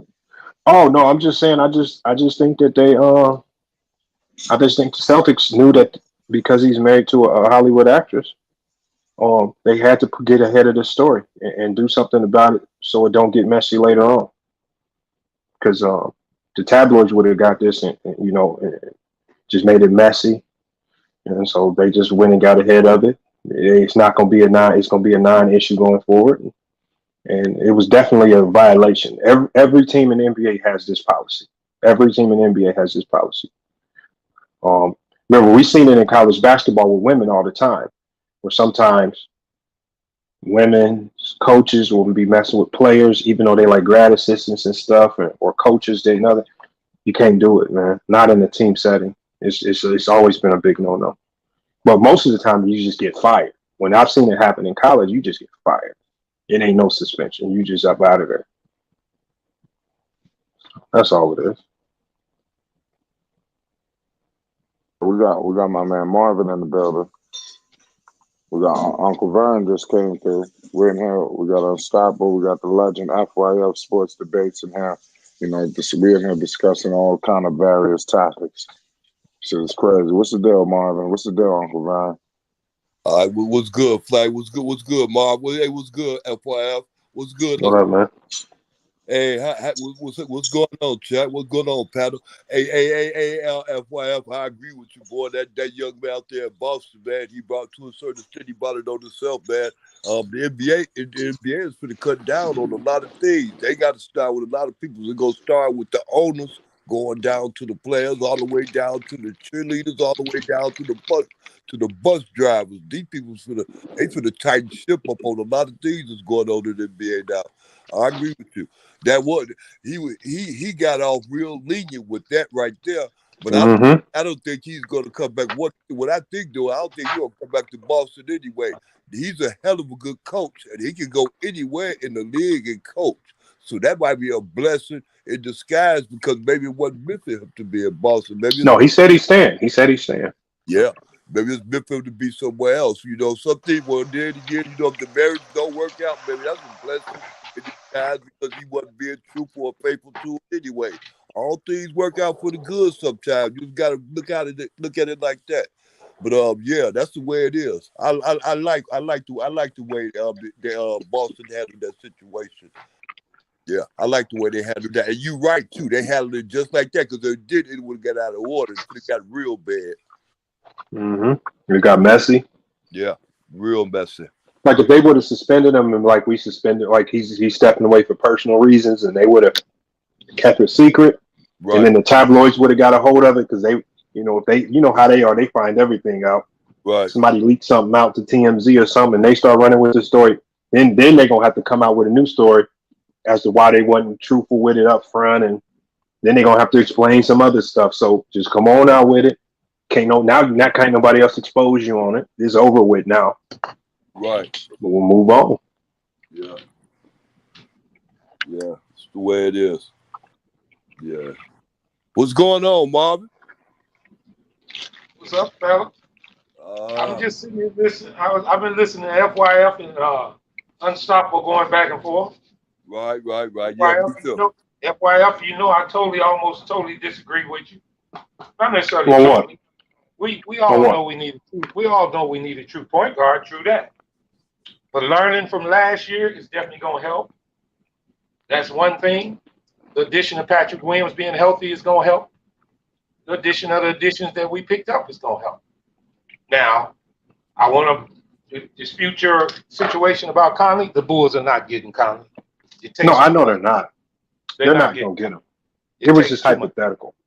Yeah, it was all hypothetical. It takes way too much to get him Conley. You're Yeah. talking about giving up Kobe, Derrick Jones Jr., and Javante Green, and a pick. Hell no. We ain't doing that. Why would you go get a 33-year-old point guard and get rid of a 22-year-old? That don't make sense.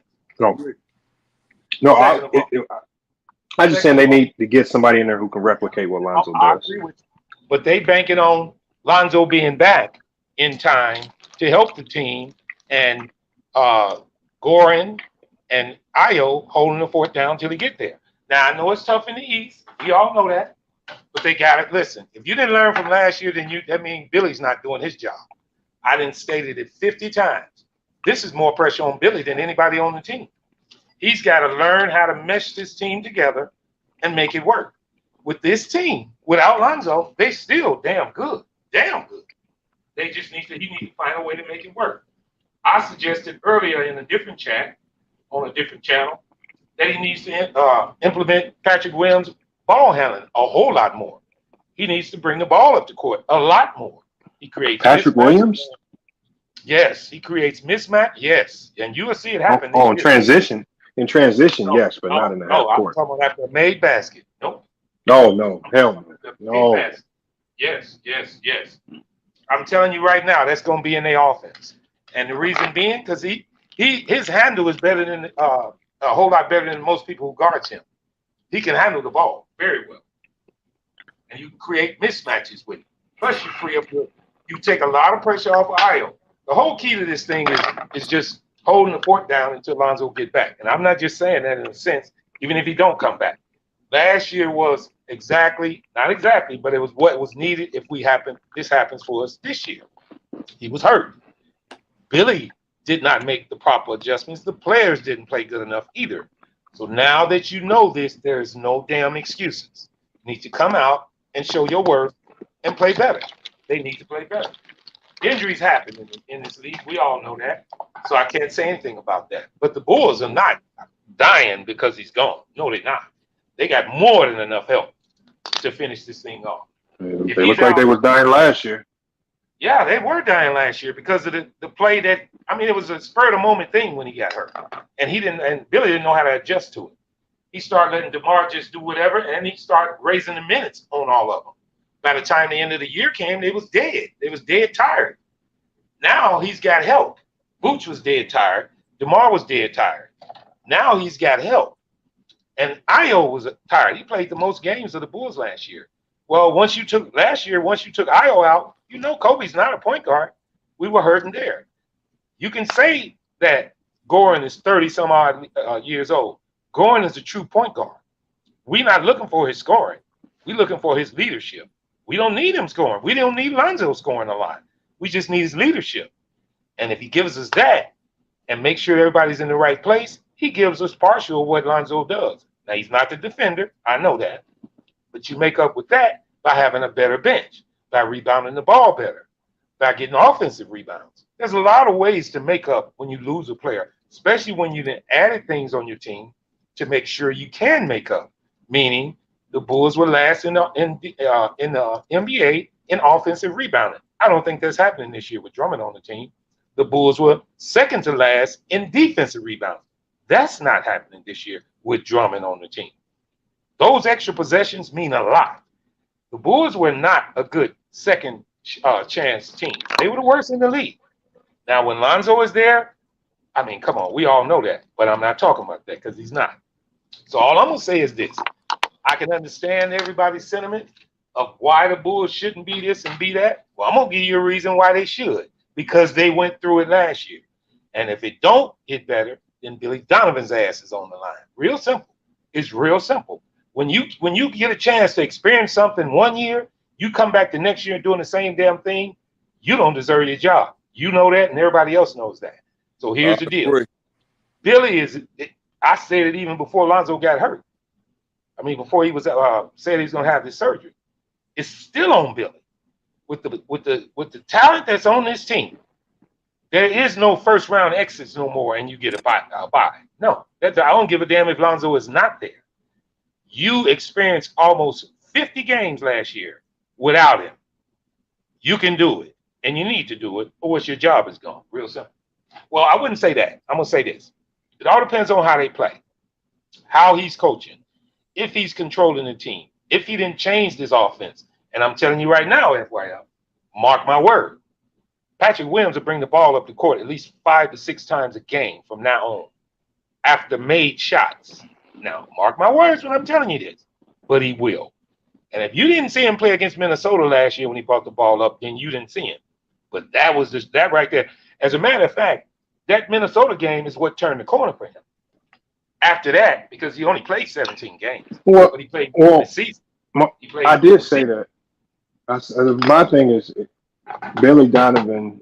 Like I said last year, his mistake was he didn't have a backup plan if Lonzo went down. The offense was predicated on Lonzo being the facilitator, and so this year, obviously, he has an entire offseason to implement something new based on the personnel that he has available, and you can always revert back to your old system if Lonzo comes back. But I mean, I believe he's a good enough coach to figure it out.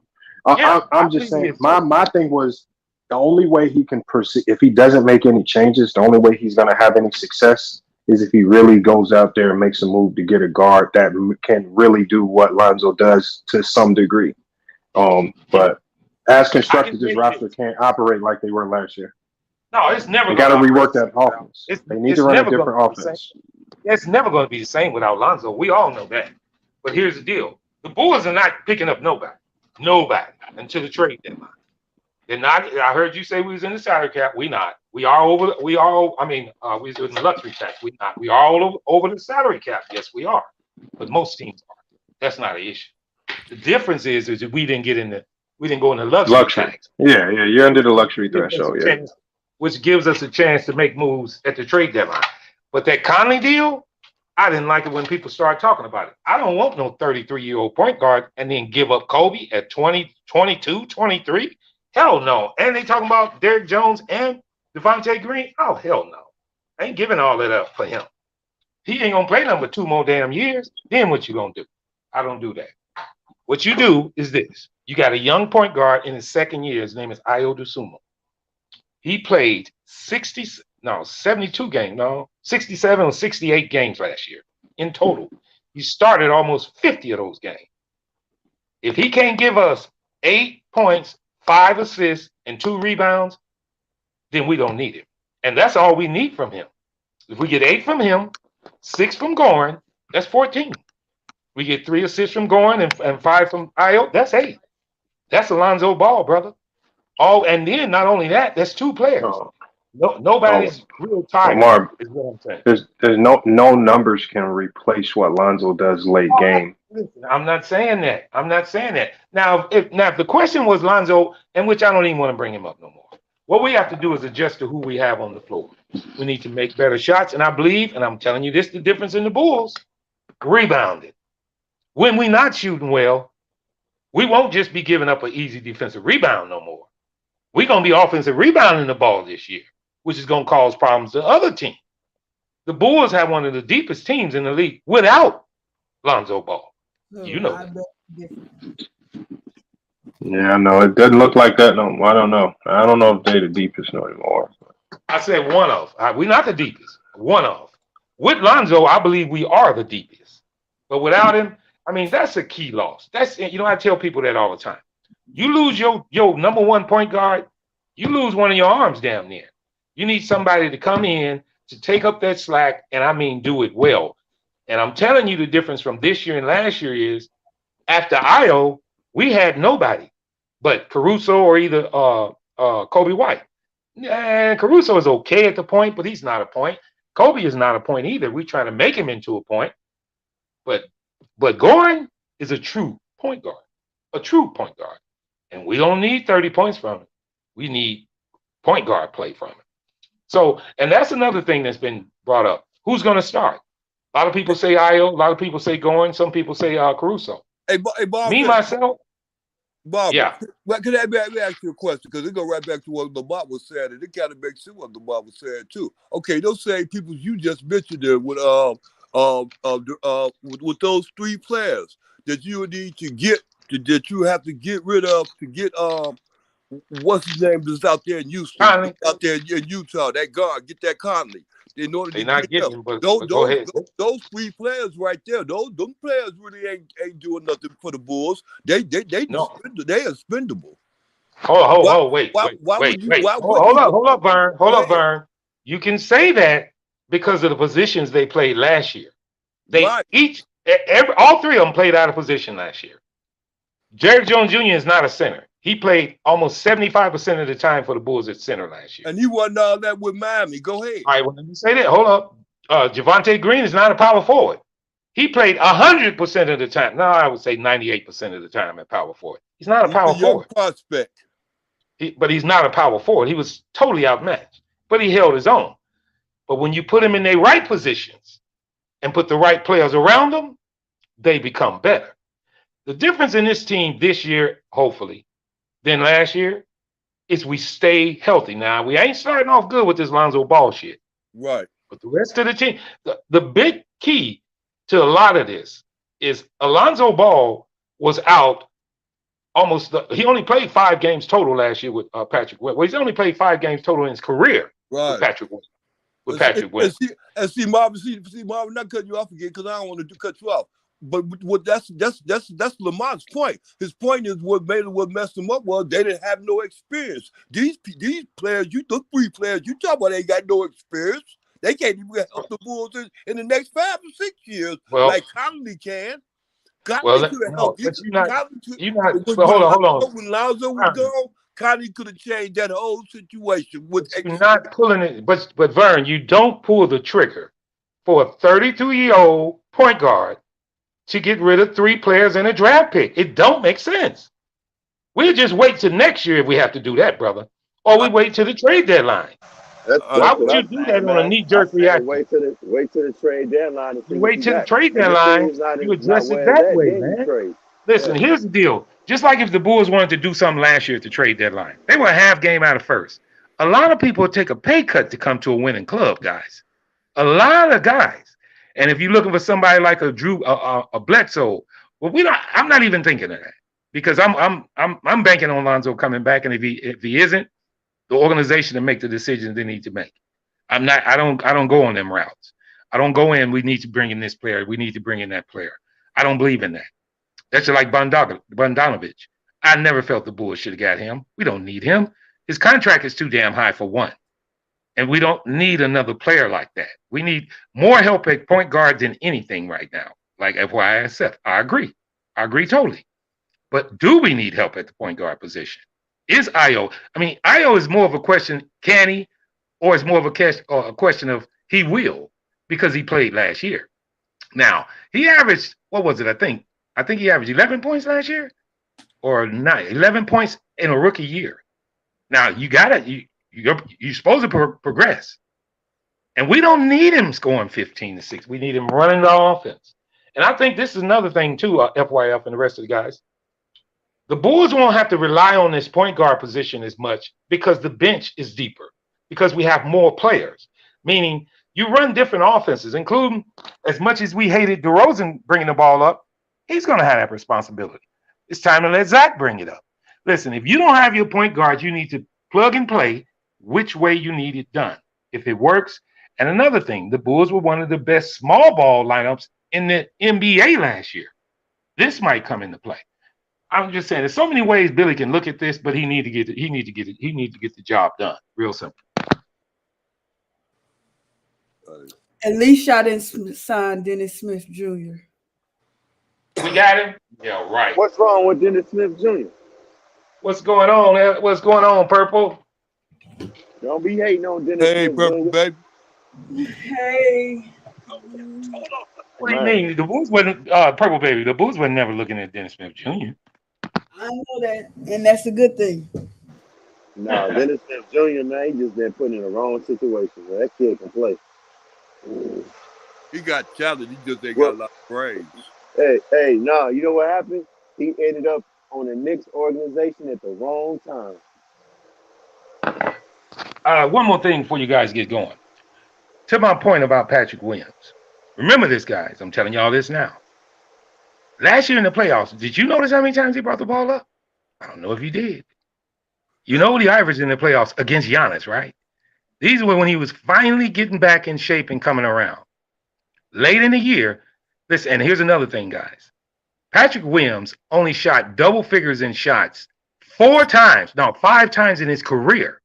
When he does, he's averaging 17, 9, and 4 when he gets double-digit shots per game. It's time to insert Pat in the game, guys. That'll take the ball out of DeRozan's hand. It'll free up Vooch. It'll free up the whole team. Plus, I'm telling you, him bringing it up court is a mismatch every time he does it. Clear out for him. Let him take his man. Now, here's the thing, and I know because I don't know if you guys seen it, but he brought it up a couple of times, well, quite a few times in the playoffs. Each time, if he went to the hole, he either scored or got fouled. I saw him doing it over the He's summer. powerful. You know he is. Yeah, he was working over. Yes. He was working And over the summer. that comes in, but all this is predicated on Billy Donovan. He has to insert this, guys. He has to insert this. Listen, it's a perfect time for Io, for Patrick, and Dalen Terry to shine. They're going to get playing time now. Dalen Terry's going to play now. He's going to play. Everybody didn't even think that Io would play. And he didn't start playing just due to Lonzo's injury. He played because they know Kobe's just not a point guard, man. He's not. And if you make him into a point guard, you take away what he's good at, and that's catch and shoot. And as a shooter, so you're taking that away from him. So you're trying to keep your players in the right positions. And in other words, you want Derrick Jones Jr. in the 4 slot. You don't need him playing a 5. We don't have to play him 5 no more. We got enough bigs on that team where he don't have to even touch the center position. We don't need Javonte Green playing the 4. Prime example, we just picked up Giannis' brother. If we go ahead and sign him, in which I think they are, to the 2-way deal, I think they're going to go ahead and keep him on this roster. We're going to try to move away from Tony Bradley Jr. That's another big body. That means Derrick Jones Jr. does never have to Javonte Green doesn't have to worry about the power forward position. All he needs to do is back up DeMar. Bring him in and back up DeMar, get DeMar a break. But you can flip-flop this lineup by leaving either good defensive players in with a good offensive player or vice versa. And that's what Billy has to figure this thing out, man. It's not easy, especially when you lose a player like Lonzo Ball. I know that, but they can get it done. Let's weather this storm, get him back, and drive him home. I really feel this is one thing I want to ask each and one of you guys. Would the Bulls have been better if they'd have had Lonzo at the end of the year or at the beginning? Remember when we had him at the beginning? We were in the first place. We lost him. We lost our groove. If we're going to lose him, we might as well lose him early, hope he gets back, and then make the home drive. Well, I could answer that real fast. It ain't gonna take long. At the beginning of the year, like they did, because they had to set something, and the point guard is the one that set the the stat to a certain extent. They set just the mode, the movement, and everything. They set that up, so it was best for them to come out the gate and then establish themselves instead of waiting to establish themselves. I think it was early. And it was a combination of things, Uncle Vern. Not only was injuries a big part, but the Bulls had the toughest schedule in the NBA last year. I'm not using that for excuse, but they did. They had the toughest schedule, which means Billy had to adjust on the fly all the time against top competition. He couldn't do it, and the Bulls players were tired too. They were playing out of position. They had played a lot of minutes, and as bad as everybody talk about Vooch, he was actually the best player going down the stretch, and had played the most minutes damn near than anybody. Marvin, but remember when you talk like that, remember Billy Donovan don't shoot no free throws, he don't bounce no basketballs, he don't do none of that. So really it was all on the players in the first place. It's just him getting That's true. That's true. But He don't do no rebounding either. That's why we got Drummond. There you He go. don't do no rebounding, but Drummond does. That's all he want to do. When you get a player to come in and say that's all he want to do, that's the kind of player you need on your team, guys. Right. To fix that problem that we had, it was drastic. See, a lot of people say the Bulls got blew out so many different ways. We got blew out by competition. We got blew out by this, by that. We got blew out, guys, because we were getting out rebounded every freaking night. Every night. I think the Bulls led out rebounded their team maybe 10 times out of 80 games last year. You can't, that's not going to get it done. You have to be able to rebound the ball offensively and defensively. Remember, if you get extra shots, those are extra attempts at the basket. Yeah. Those are more chances for you to score, and it's taking time off the clock, and the other team is not scoring. Yeah. One thing the Bulls did address, as quiet as it kept, as much as people want to talk about Andre, he's a dominant rebounder. As a matter of fact, to this very day, he's the #1 rebounder in the NBA per game right now. So we got the best in the league. Now, his shooting and all that, we're not looking for him for that. We didn't even have him last year, and we were in the top 10 in scoring. Right. We don't need him for scoring. Goran Dragic, quiet as it's kept, 30 or whatever, this guy can shoot. And he spreads the floor for the Bulls. He gives us a little bit of Lonzo, lacking the defense. I do understand that. But that's where you mix and match. Listen, one thing that I really feel this year is based on is this. Zach LaVine and DeMar DeRozan has to play better defense. We all know that. But they really have to play better defense without Lonzo. Especially if you're gonna play Goran at the starting position with those other players on the floor. Now, you get a little relief because you get Pat back, which frees up Vooch a little bit. I really believe the mixing and matching of this lineup can really get us through these hard times. Now, it's not going to be easy, but we need to take one game at a time, go in with a decent head on top of our head, and go to work, pause. And let's go to work with it. You know what I mean? I really feel like that. Yeah. And another thing too, Marvin, that you didn't mention, but you right, you was right on time with it. Is this? They got that experience. You understand me? Like with their leading players and they better players, and they got their experience of winning games and going to go win those games. Even with DeRozan, you know what I'm saying? Going off go up. Understand me? That's right. Listen, what is the NBA based on? Progression, isn't it? Right. If you don't get better the next year, you usually get benched or you won't get the money you want. Yeah. You got 2 players on this team playing for a contract this year, and that's Kobe and that's Io. Yeah. You think they ain't gonna try to show out to get their damn money? And that's Vooch. Vooch too. No, not Vooch. Vooch is playing Who for else? a contract. Vooch. Who? Vooch. Yeah, Vooch is okay. Yeah, but see, Vooch is already set. The Bulls are he gonna. You remember unstoppable? You remember early last year when everybody was talking about Vooch this, Vooch that? I said he's gonna sign for less money. He's gonna sign for less money. Yeah. So even if you don't produce much, the Bulls already got him in line for the contract that he's going to sign, so it really don't mean that. And here's the deal with Vooch. He don't need to shoot 15, 16 times a game anymore. That's too many shots for Vooch. DeMar don't need to shoot 20, and Zach LaVine don't need to shoot 18. Those are too many shots from 1, 2, 3 players. You need to get Pat involved, heavily involved, and we need to get big time contributions from our bench. We got nothing. We was the last in the league last year from our bench. We was last in the league in rebounding. You know why that? You know why that is unstoppable. We had Tony Bradley Jr. coming in. You got a center that's 7'1" who gives you 3 points, 3 rebounds, and a half assists a game. That ain't gonna cut it. It's not gonna cut it. We know not unless something drastically happens to Drummond, he's gonna get me at least 8 rebounds if he's in the game long enough. He might not score no ton of points, but he's going to give me some rebounds. And if it's offensive rebounds, that's a plus. If it's defensive rebounds, it's a plus. It's what we were needed. The Bulls tried to address everything that they were lacking, except one thing what everybody still discuss. It's called rim protection. Well, I used to address that rim protection by saying the best rim protection in the NBA is your perimeter defense. If your guards do not let the opposing team's guard beat them, you don't have to protect the damn rim. That's very simple, which means that's called rim protection too. Plus big bodies, and you can't get much bigger than Drummond. That's for damn sure. So it's it's a process, guys. But to every team that's out there, they're all trying to figure it out.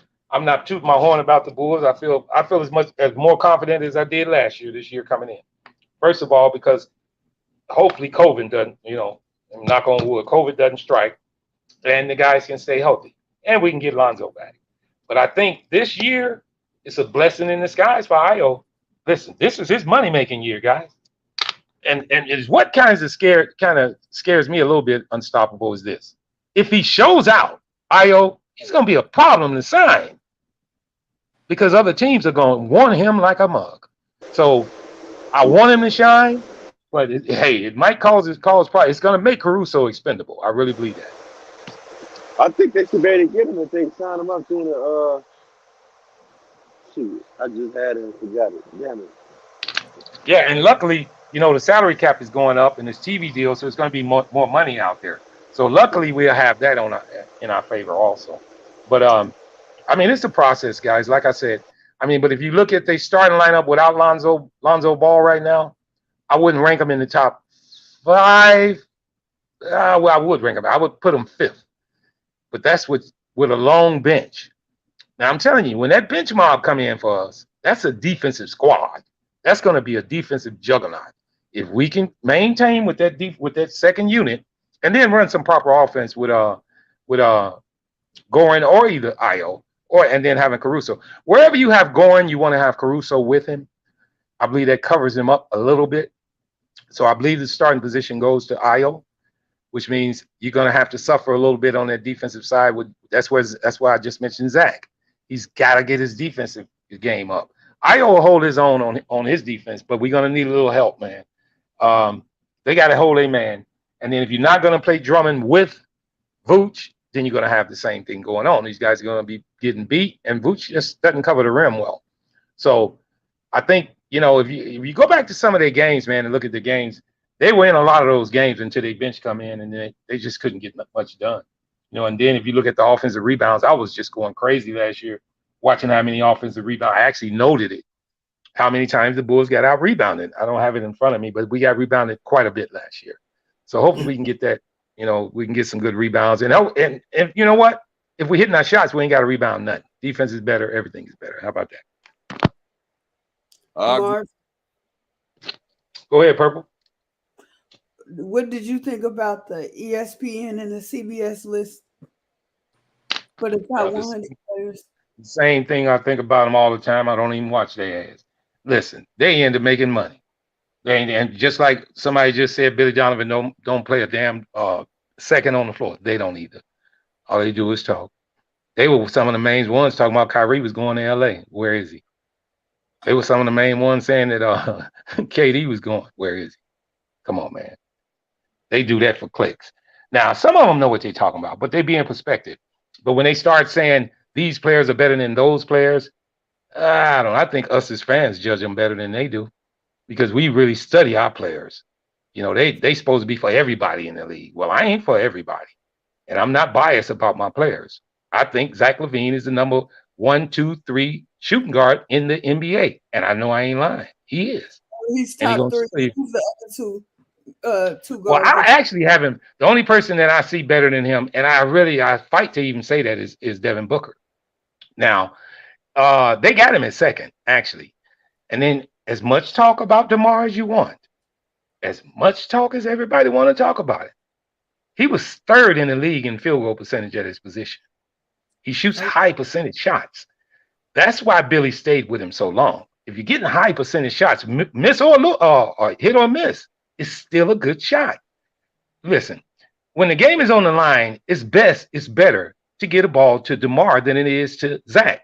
Zach is not a high percentage shooter. He shoots a lot of threes. If he can't drive to the hoop, he's going to take a fall away or some old crazy ass shot.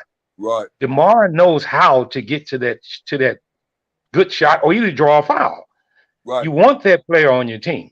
Now, a lot of people, we had questions before, who should get the last shot, Zach or either DeMar? Well, I say the open man gets the shot, which makes the team better. You don't want to rely on Andre Drummond getting the damn last shot, but Billy should never put him in that kind of predicament. But field goal percentage, he was very good. Vooch was bad last year. He started off real bad. He ended up coming on strong at the end of the year.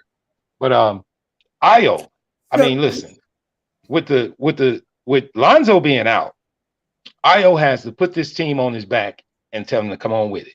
He has to run this offense. Now, here's the thing with me. I don't think Io, even if he starts, I think he gets the first 9 minutes and you bring in Goran. You make sure you keep him rested for one. And then periodically, once you bring in Goran, I mean, I don't know how the rotations are going to actually go because knowing Billy, he might even start Goran, guys, because he's more into it with the veterans. Now, he likes Io, but Goran can run a team. He really can.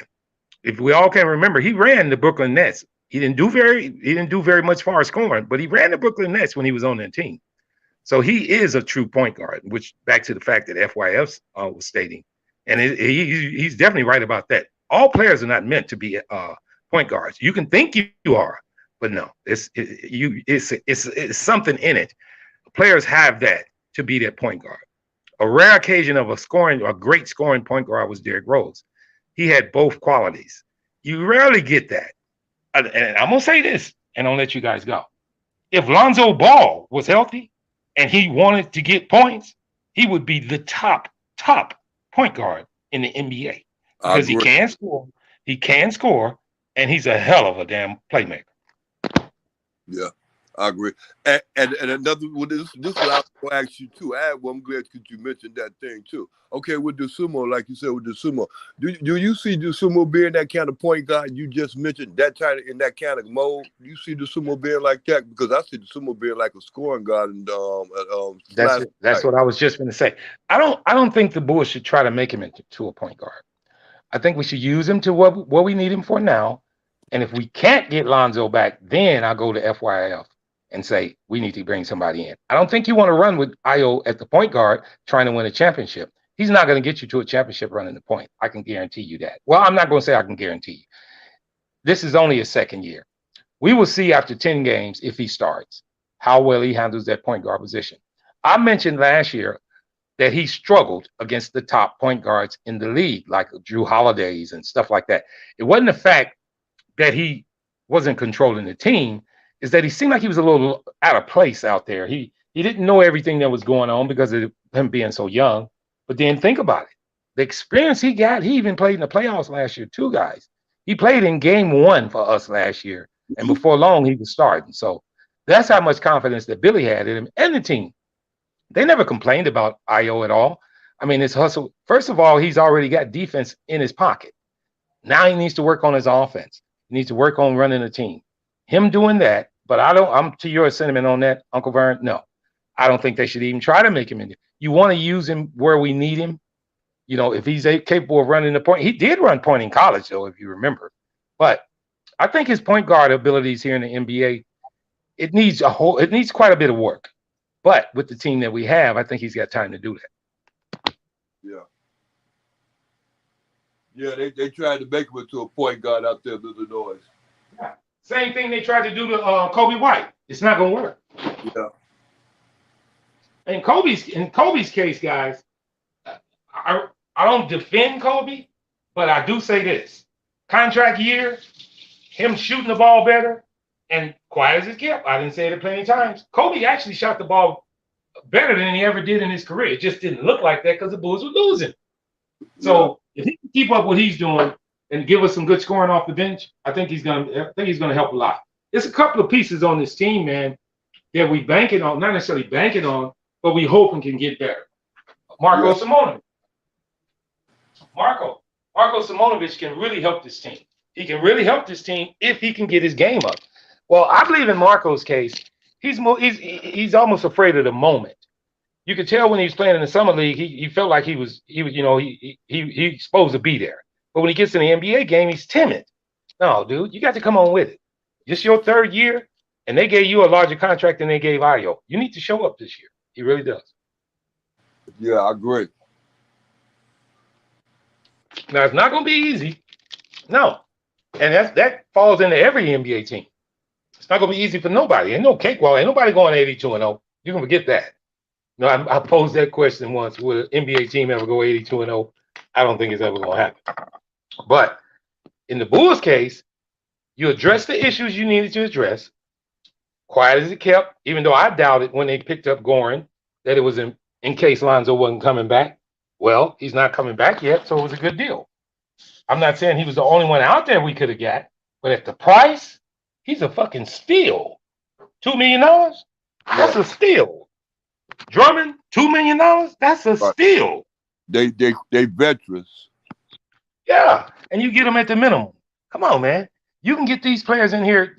These are two players that mean a lot to the Bulls, especially Drummond.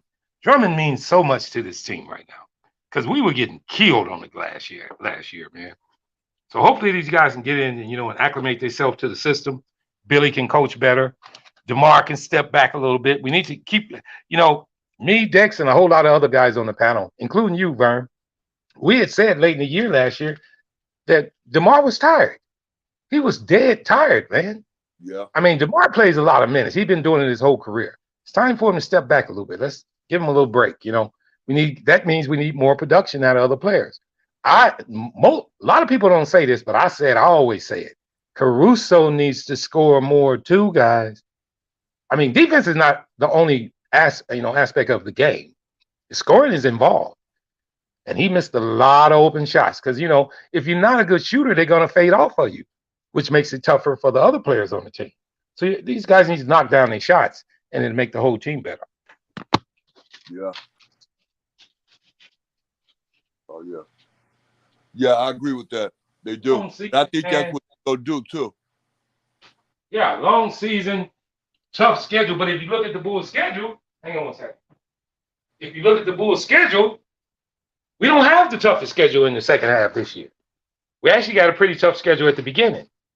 It's not real tough, but it's kind of mixed in. It's, it's a little bit here, a little bit there, but nothing like it was last year. So this first part of the season, first 25 games, is going to really determine how far we can go with this team.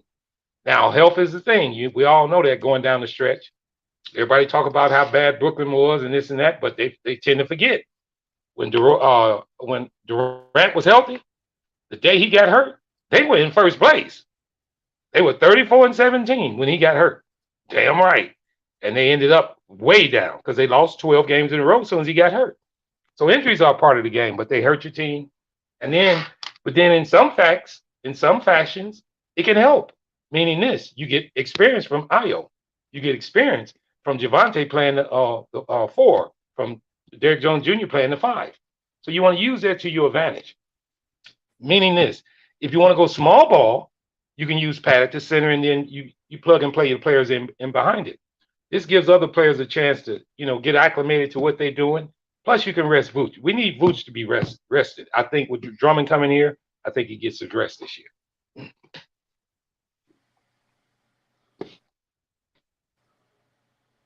Yeah. Purple, you sit on the panel? Yes. She didn't. Yes. I wanted to ask you. I had a good question for you because I hadn't spoke to you in a while. Have you heard the talk or the rumors about Melo not staying in Charlotte? A little bit here and there. You think it might happen? I don't know. We'll see.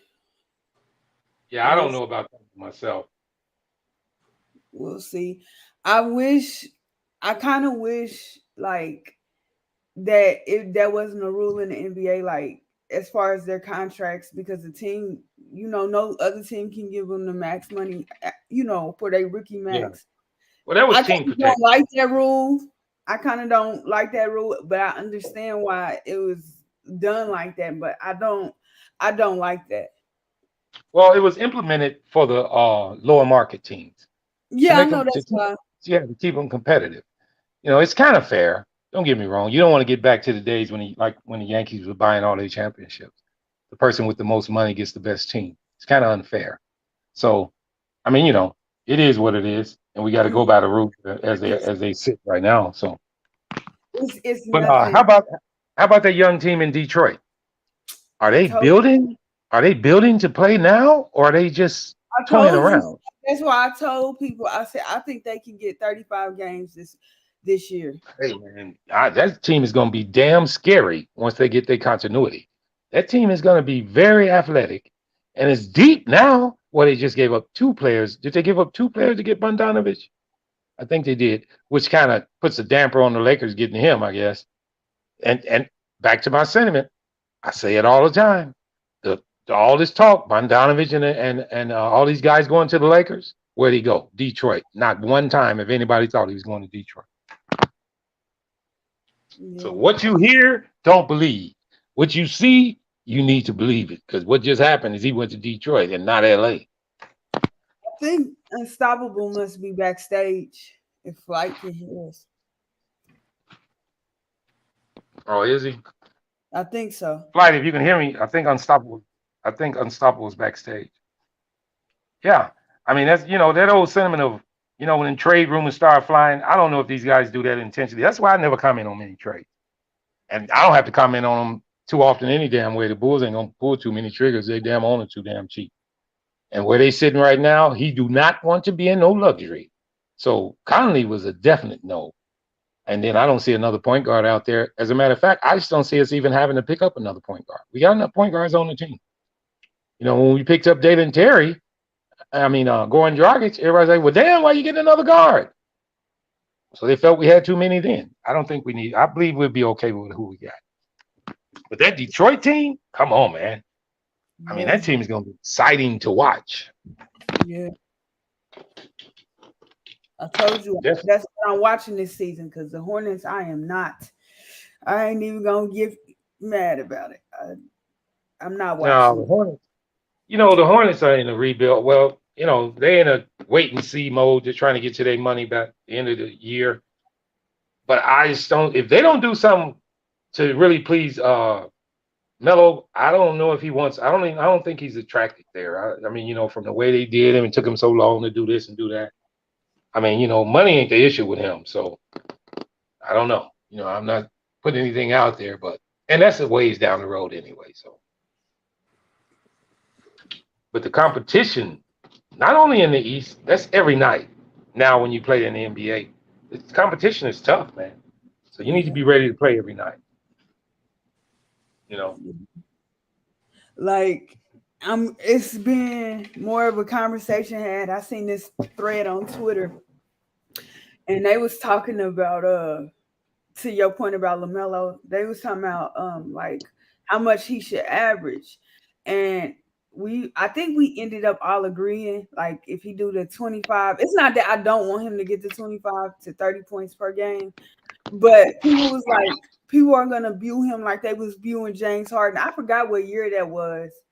And he always in MVP conversations, but he was with Houston. And I think he was like averaging 30 or whatever. And I think Chris Paul was there. And then they was like, they was going to the playoffs. I knew that, but they was like the all NBA teams in the it don't matter because he didn't make an all defensive team. But they were like, that's a regular season award for the regular season. It was awesome that he did that, but can he replicate the same thing in the playoffs? So with LaMelo, it's like, okay, should he go out and just essentially chuck the ball up even more to get 25 points and still get his assists at the risk of having a losing record? Well, I didn't say it that 15, 20 times, Purple.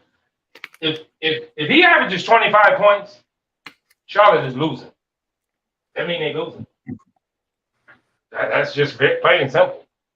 Because to make that team run, you don't want him averaging that many points. That means he's being too aggressive, and other players are not producing. And on that team, how many other players you got? So are you going to burn him out? Because if you start doing that, you could burn him out. But for his personal acclimates, yes. To get on that first team all NBA, I have always thought the more thing he should work on is his defense. If he becomes a better defender, He doesn't have to average 25. He can average 21, 22 with great defense, and he'll get to that All NBA team. No, he can't average 21 with better. What's the name? Because Halliburton is a better defender than him, and if Halliburton can get 21 to 25, nah, it Well, ain't that's gonna what I'm saying. That's kill what I'm him. telling you. You just made my point. You said Halliburton is a better defender. He needs to be a better defender than Halliburton, and then he can get there. That's what I mean Well, by bringing his defense to me, like, and don't get me wrong, I like guards like Halliburton and stuff like that, but like they are more for how the NBA is going in terms of guards. To me, you can't like they need to be around like just pure scorers or Yeah. shooters in order to really be successful. Yes. Yes. Halliburton's not really moving a needle like that. So yes, he can No. probably average 25 points, but I think it's just different. Like I don't like when like he's the definition of a combo guard. It's like what they say about Shea Gilgeous Alexander, where you look at them and you be like, okay, yeah, they can play make and they're capable of doing that, like being a really good playmaker, but they can also play the two. But when you compare them like to the Bookers and the Zach LaVines, it's just that scoring output is just different. Yes, Yeah. it's not. Yeah, it's not as noticeable as it is with the Zach LaVine. Well, it's not. It's not conducive. It's not conducive to winning. I know exactly what you're talking about, but you got to consider in both of their cases, what teams are they playing for? When a lot of times players look a lot better when you have other decent players around you, and we all know that. And Yeah. in Lonzo Ball's case, he's always been on a team that was pretty athletic. So it made him shine even more from throwing alley oops to running that fast break. Now in Halliburton's case, who has he played for? Nobody but Sacramento, correct? Yeah. I mean, you can shine on your own and still look bad. But I want to say this before we get off of it too. To all the Laker fans' sentiment about Miles Turner and Buddy Hield, you guys might want to go look at what Buddy Hield does. Buddy Hield is not all of that. Everybody thinks he's just about crazy. No, he's not. Buddy Hield is not all of that. Miles Turner, I don't like Miles Turner. You can talk about his block shots. He gets a lot of he runs down a lot of block shots. He gets a lot of block shots. Yes, he does. But he's a stretch, and he demands to start in any team that he goes to. So I'm not saying he's going to be a problem, but will he move the needle? But I believe a lot of people believe Buddy Hield can turn out to be something truly special. Buddy Hield is okay, guys. He's okay. I guess you can say he's in the middle of the pack. But is he that deciding factor? He's young. He scores only 15 a game. I'm pretty sure if he goes to a contending team, he's not going to get more shots. He's going to get less shots. So how effective will he really be?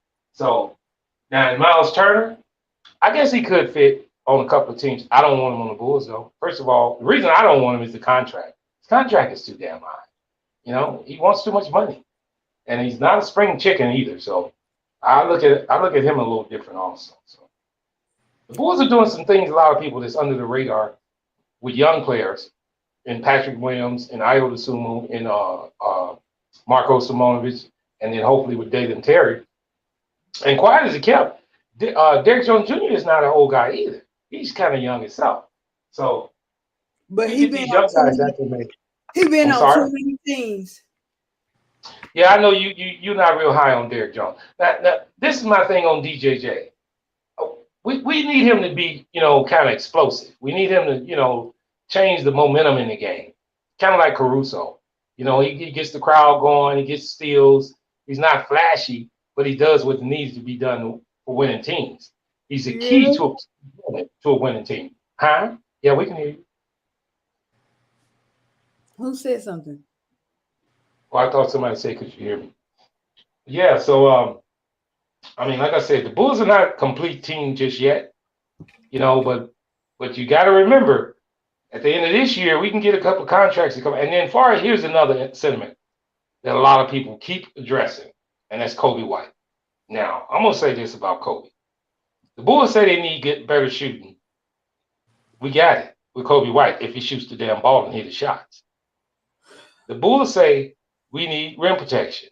We got it. If our defenders up front can keep the damn guards from beating them, because Vooch is not going to be a very good defender if your guard beats you. It's just plain and simple. So, but Kobe White, to me, here's another reason why we kept him. He can get his trade value up by playing well, which can help the Bulls in more than one way. Either we can keep him or we can trade him for something valuable. So we want to give him a shot to get out there and show his worth, and then see if he can draw some attention from other teams. From what Io did just last year, he's already drawing a whole lot of attention around the NBA. If he shines, that might be a problem for the Bulls going on. I'm telling you now. Because now, I don't know what he's going to. Right now, I figure him sitting at about 12 to 13. And that's before this year starts. If he's playing well, he can get more than that. So it's going to be a trying year for the Bulls, and hopefully they can, But this is, to me, I say it again, just about all of this, about at least 94% of this is based on Billy Donovan. His coaching was less than stellar last year. I think we can all agree with that. So he needs to up his game too. So I mean, all hands on deck, guys. We need everybody. Seriously.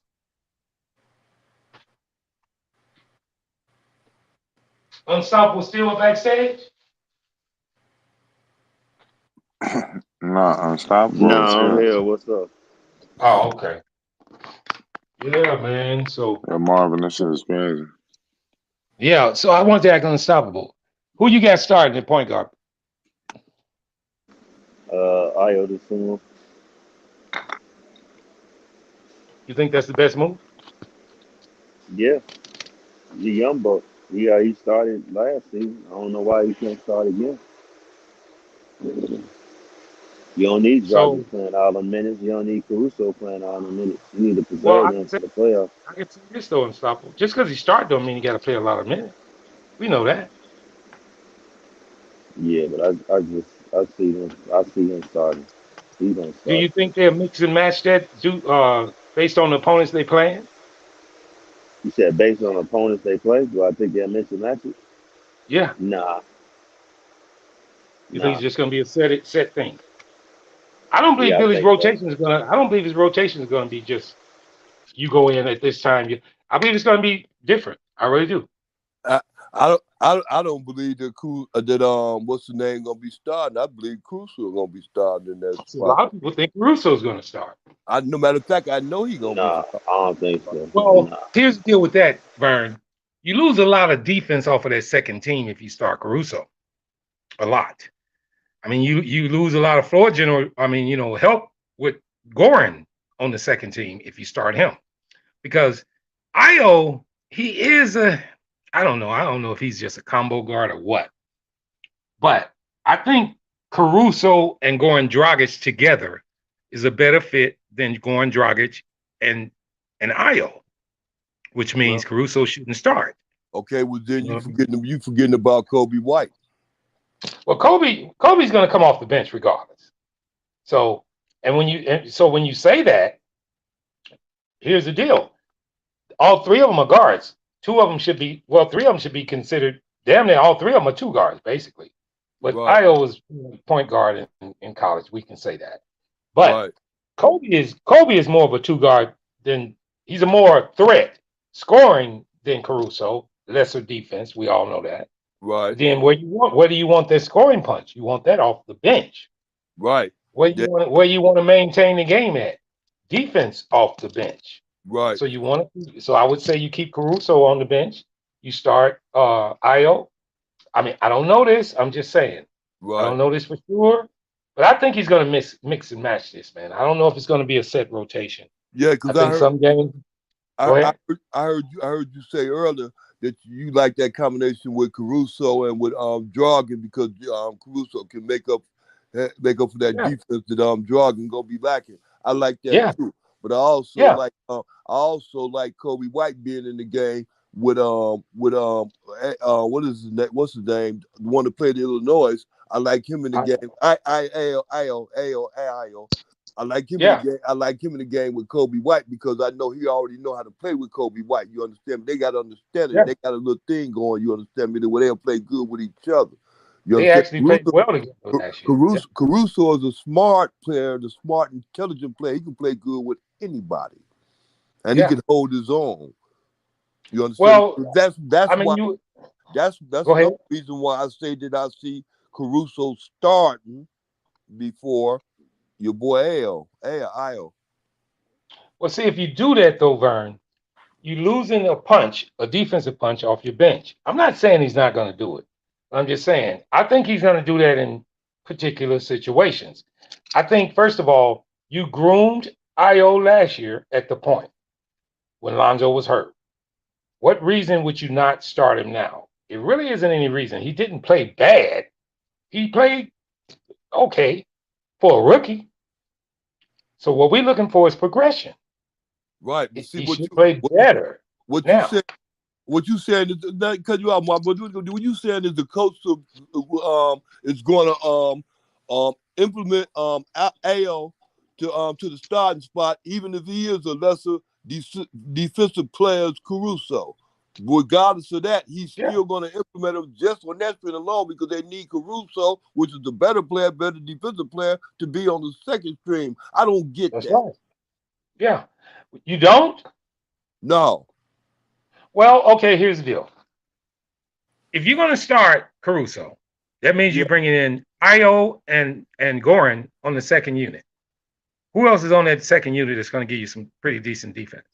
Hey, what about Kobe White on him? Io and Kobe White. What about that combination? Well, I mean, Io is going to hold his own on defense, but when you have Goran, who's aging, you got to put somebody with him. You got to keep somebody with Goran Why to not cover up Caruso? on his defensive Why not deficiency. Caruso? Okay, well, I don't believe Goran's starting. If Goran is starting, then are you going to start Caruso? No, you can't do You said, that. and I you think said you you want to gonna keep bring. those two together. I'm You not saying said it's you going to gonna be bring. You just a said we're common gonna. thing that they're always together. You said we're gonna bring Ao up off the bench. And when you bring him off the second on the second team, you bring him on with Kobe White. Yeah, They but go that remember, defense. They go Kobe that is look. lesser. Kobe is totally lesser of a defender. We all know that. Right. I, Right. I mean, And, and, I'm and, not saying he's and you. terrible. And, but this is what I want you to understand. See, this is the point, and you made the point already. Kobe White is a better player off the ball because he's good with that catch and shoot all the time. Who knows that better than Caruso and also Ao? They both of them know that already, so they play well with Kobe White. That'll make him better because ball Well, handling and all that ain't his strength. So yeah. he's Well, I mean, better that's ball. definitely true. That's definitely true. You want to keep him with a decent point guard. I really believe he'll play better with Goran on the court because I Goran is believe going to get him the ball in the right places. right. I believe so too. I believe so too. Yeah. You see, Gordon gonna play good anyway because he's an experienced vet. That's one thing about him that I'm glad they got. He's an experienced vet, so he's not gonna make the backcourt look bad at all. He ain't gonna do nothing but help. Like you said There, about Drummond, it's gonna be nothing but help. there's two things people talk about Goran about. One is his age, and the other one is defense. They never talk about his offense because he still can shoot. So here's the deal. If you're missing those two things, well, you can't get the age back, but you can cover up on the defense, a little bit, Right. and you can depend on his shooting. So you want to keep a good defender with him. Is Io good enough to run with him? Yeah, I guess he would be at some times. But it all boils down to my earlier comment of DeMar and Zach playing better defense. Yeah. But I think that will happen due to the fact that Pat is back. Pat is Right. going to make a big difference on this team, man. I mean, we I talk believe about all so. this stuff that we're going through, and we talked about last year. That's because none of us got a chance to really see Pat. Pat can be something special if Billy Donovan lets him be. Right. So hopefully he does and help the Bulls out. Yeah. There's a couple things that can happen on this team, man. I'm not saying it's gonna definitely happen, but it's a work in progress. And then I want to go back to one thing that I always said. This is year 3 of a 4-year deal that the Bulls are planning on. So if it doesn't happen this year, because I have to see how they play. And if we get Lonzo back, if I can determine how far we can go. But I wasn't looking for the Bulls to go all the way this year. I was hoping Lonzo would be healthy, which means it would have gave us a good shot at running all the way. But if he's not healthy, some games we might lose here and there simply because of our defense or lack of being able to space the floor. Because without Lonzo, he spaces the floor for us, man. It really helps. So it's going to be a deficiency that Billy needs to really attend to. Hopefully he can get it done. That with me, Marvin, see, I think different. I thought I realized as soon as they got Lonzo on that team, they was going for championships. Soon as they signed him day one, they wasn't waiting for no 3 or 4 years down the line because they only signed him to 4 years, if I'm not mistaken. So I don't think they want no champ. They expect no championship in the last year of having Lonzo Ball. That would be against. But the rebuild, not the rebuild, but the process was considered a 3 to 4 year deal. That's why we signed Vooch to the end of this year, because this year and the following year were the 2 years that they really felt that we were going to be strong. Now, it came out of nowhere when we picked up DeMar. We all know that, but we wasn't expecting him to average no damn 28 points a game. But that was something he had to do to keep us afloat. A lot of people say he shot too much, but if he didn't, we wouldn't have won a lot of those damn games. So, I mean, the process is a process. Health is more important than anything. And then Billy really getting continuity and learning how to deal with these mixes and matches on these players. It can really help this team. It really can. And somebody opening their damn mouth and getting mad out there, standing up for the team, taking a tech when we need it, getting tough, change the culture of the team a little bit. A little bit too soft, man, is what I believe. Yeah. Yeah, I agree. Bulls were, when we went on them losing streaks last year, we were damn near getting bullied, man. Oh, man, we don't need that. We don't need that. So you bring in an enforcer like Drummond, somebody knock somebody down, somebody to get on somebody's ass if they knock one of our players down, somebody that's going to stand up for us. So I think Tristan Thompson is gone. Tony Bradley Jr., I mean, come on, man. I believe Simonovic is going to get more minutes than him this year. I mean, we didn't pay him a lot of money, but he needs to contribute a whole lot better.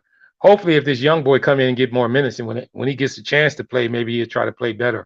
That'll help the team. Marvin, you got it bad for that Tony Bradley Jr. guy, don't you? No, I just call it like I see it. He didn't play well. He didn't play well at all. What'd you say? 1.2 rebounds, I mean, come on, man. You 7'9". What the hell? He letting point guards push you down and shit. Come on, man. I mean, he know. That's why he opted into this last year. He didn't because he knew wasn't nobody gonna pick him up. He knew that. And the Bulls are just itching to find some way of doing something with him, but don't nobody want him.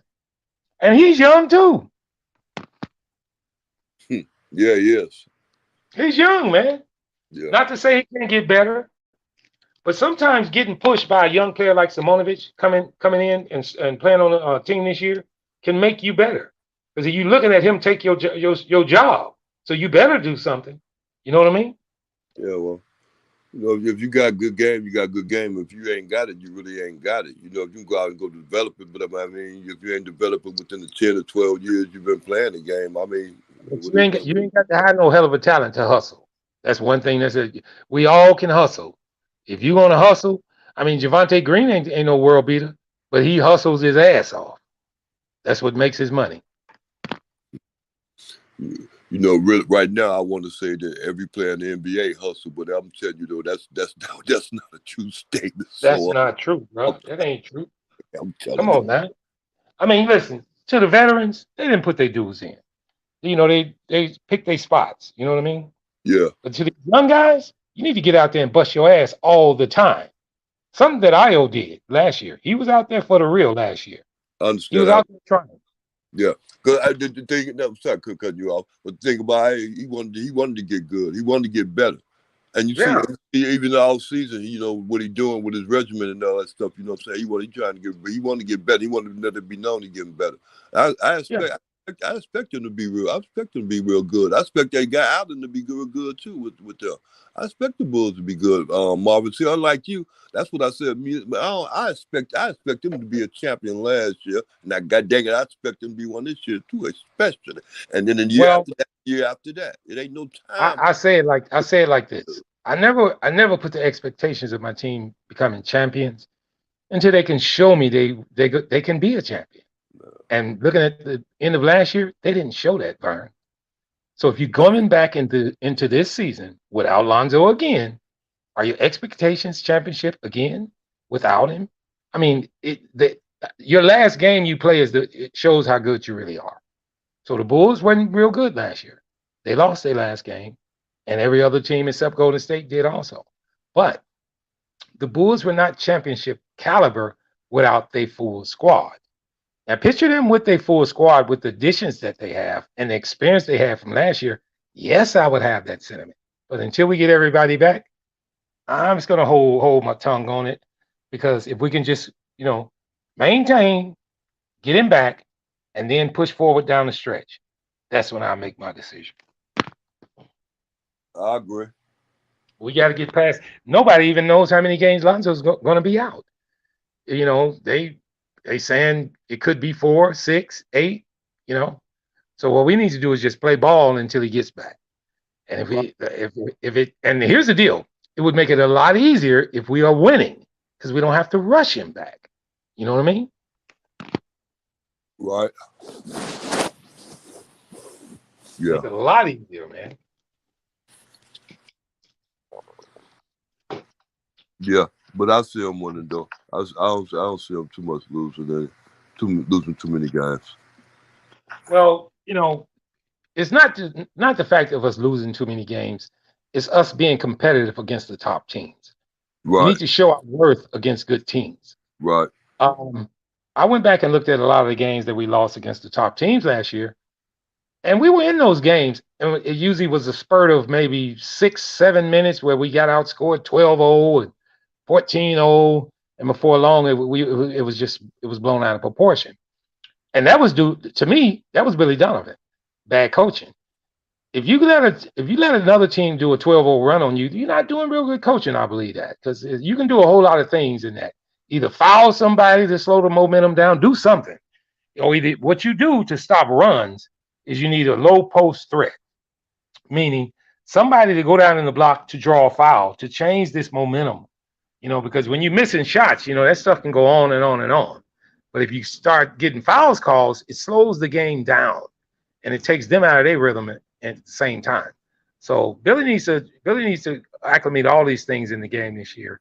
And like I said, man, to me, it's more pressure on him than anybody on the team, and that's including Kobe White. I believe that. Yeah. Because listen, I don't believe the Bulls going to get rid of him, but his record is going to determine what we're going to do with him. Now, I say this. First round exit, I'm still up in the air about that. And a lot of people probably say, Marvin, you crazy. If we get knocked out in the first round, he should get fired. No, I don't think so. The Bulls organization, he's underway. He's got one more year on his contract. And that damn front office is not going to bring somebody else in while he's still under contract. They just not going to do it, guys. Who you talking about? Donovan? Billy Donovan, yes. Okay. And here's the deal. He has to be almost 10 to 15 games under before they decide they want to part ways with him. Okay. If they playing over 500 and they get knocked out in the first round, they're not going to fire him. Hey, Marvin, I'm gonna take you back to probably about an hour ago. You had stated about Donovan about an hour ago. You said that. You said his head is on the chopping block. If he don't do well this year, he's gonna be gone. That's what you were saying out of your mouth. And now you're saying even if he don't do well, they still gonna let him live out his contract. No. I didn't say his head was on it. I said the pressure is on him. Okay, what's the same? I never said his head was on the block. I said, okay, see, I'm not defending Billy, but I know how the Bulls organization is. That's the reason why I say these things about Billy. You see how long it took for them to fire the last regime, and it wasn't worth a damn. Remember when you was going through that part about you were saying that the reason why if everything don't work out with this team this year is because Billy Donovan didn't implement no changes at all. All he did Well, was just yeah, go on with but the that is predicated. But Uncle Vern, all of that is predicated on their record. A lot of times he didn't do very good coaching jobs last year, but the Bulls still won just simply because of talent. talent. Yeah, right. Or DeRozan, just on the grace of Yeah. DeRozan And it alone. was, I mean, I ask people this on other panels all the time. How many games did you recognize Billy Donovan winning for the Bulls? I didn't see very many at all, No. but I seen a couple that he lost for us from Yeah. not taking timeouts, from not, backing up his team, from being too timid, from letting runs go too far. It was more on the other side than it was on the good side to me. Right. So, but like I said, as far as chopping block, we have to be 10 games under for him to get fired. And I can almost guarantee you that. And they're not going to be 10 games under. That ain't happening. 10 games under 500. Yeah, they're not going to be 10 games under 500. Unless it's a total collapse. And if that's the case, then he needs to be fired. You got a hell of a damn salary on this team. You got some hell of a talent on this team. There's no way you should be 10 games under. No way. Don't be fired for that. You mentioned, I just thought about that. Yeah, he'd be out. He'd be out. Yeah. He'd be out. I mean, the office would be more than crazy not to, because for one, the fans in Chicago are going to ride him out. Right. I mean, they're just not going to stand for it. I mean, especially after what happened last year. I mean, when you get that little taste of victory like we had in the first half last year, that's what made the year so disappointing to all of us as Bull fans. Yeah. We played so well in the first half, and then injuries hit us. We played so bad in the second half. So who's to blame? Well, we all go back to the injuries. But then I was still looking at Billy. You make those adjustments. That's what defines great coaches. They can adjust. They do things different. They make the team better, even by not even playing a minute on the floor, as you say, Uncle Vern. Yeah. But you get your players you get the best out of every one of your players. Right. And you make sure your players are in the right positions. And I mean, it was times that Billy would shy away from Vooch when Vooch was cooking. And that wasn't the best decision. I mean, Vooch might score 14 in the first half and then get 3 shots in the second half. And that was due to him letting DeMar just do what he want to do. I mean, quiet as it kept, nobody talks about Zach. But Zach played at about 78 to 79 to 80% his whole the whole year. Right. He was not healthy. Right. He was not healthy. He can take a lot of pressure off a lot of people by being more aggressive and doing his thing. And then definitely Patrick Williams, key component to the team this year. Yeah, I agree. Well, Vern, it's 12:15, brother. I got to get up early, so I'm gonna have to head in, brother. Yeah, all right, Marvin. Well, I'm gonna let it go. Shout out to everybody though, man.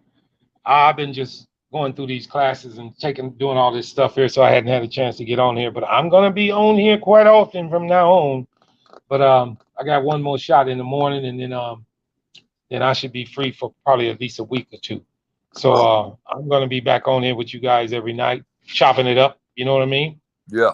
But I was just I'm sorry. One more thing, Flight, because I was we're not going listening. nowhere.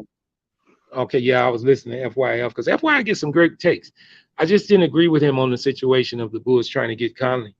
As a matter of fact, I know they're not gonna get Conley. I mean, it's just they made sure they didn't get in the luxury by getting Mo Bamba. And he's younger than Conley, so I knew they wouldn't do that with Conley. I believe they kind of had it in their minds they might not have Lonzo at the beginning of the year. That's why they brought in Goran. And another reason why they drafted Dalen. I believe Dalen's going to get some big minutes this year, at least 12 to 13 minutes a game. And I think it's going to be well worth it. Awesome. Okay. Who is this? I mean, the rookie guy they got? Yeah. Can you see? I mean, picture where he is. Now, here's the deal with him. He's 6'7" with a 7'1" wingspan, but he's raw. We know that. He's raw. But on this team, he's got veterans that can carry him alone. He doesn't have to be there. We just need him to be that defensive dog, somebody, to get the team going, doing this and doing that. Right. Just that alone can get him minutes on the floor. So hopefully Billy Donovan can see that and get him out there, Yeah. I'm sure they will. Yeah. Well, listen, Vern, I'll be back tomorrow bright and early all day. I got to get in tonight. All right, Marvin. Have a good night. Yeah. Shout out to the panel and to the chat. What's up, guys?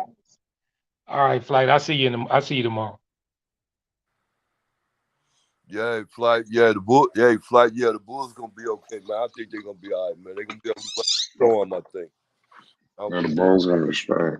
Yeah, I don't think it's gonna be too much of no problem. Yeah, You know, Lonzo just got to get back. That's just key. yeah. You know, what's good with your box though? What the Milwaukee Bucks doing? Oh well, they're gonna be all right. You know what I'm saying? Bucks gonna be they're gonna be in the race. They're gonna be in the race. Matter of fact, they ain't gonna be surprised with nobody because Middleton they coming back. yeah, if they you know what I'm saying, if they come out hot like they did last year, they're gonna be champions, man. You know, the Bucks are the Bucks. Like, you know, I like them. I love them out here, man. But I'm just saying though, man, I want to see Lonzo and them be good. I want to see Lonzo with some championship flights. That's it. You know, I Yeah, like I want Lonzo to get back. That's all I want. that's all. Get a couple of MVPs and get him some championships, man. That's all I want to see, man. You know, that ain't asking too much. No, not at all. I Not don't, asking too much at all. I don't care if you playing out in Alaska or something, got some White Oaks, Alaska, some goddamn. Well, it don't make me no difference. I just want to be winning the NBA championships. They got an NBA team out there, let them play for them and win. That's it. That's all. Same way with Melo. Melo out there. Well, I don't care. It don't make a difference what Michael Jordan do with Melo. I hope he get rid of Melo. I hope he just send him off real fast because he act like he don't want him no way. So I hope he get rid of him and send him off somewhere. Send him some other team and let him win some championships. Jordan, man, he be tripping. Well, he's still under contract, so we can only hope that they can maximize it. But you know, it ain't gonna be no maximize. They're gonna be trying to squeeze every penny he can get up out of that them years, boy. He love holding on to. That's why they tried to hold on Lonzo like that for a long time. They try to squeeze every penny they can get up out of him for the 5-6 year rookie going to rookie contract. Boy, I'm telling you. I wish they abolished that too. That's too long. What, 6 years being with one team?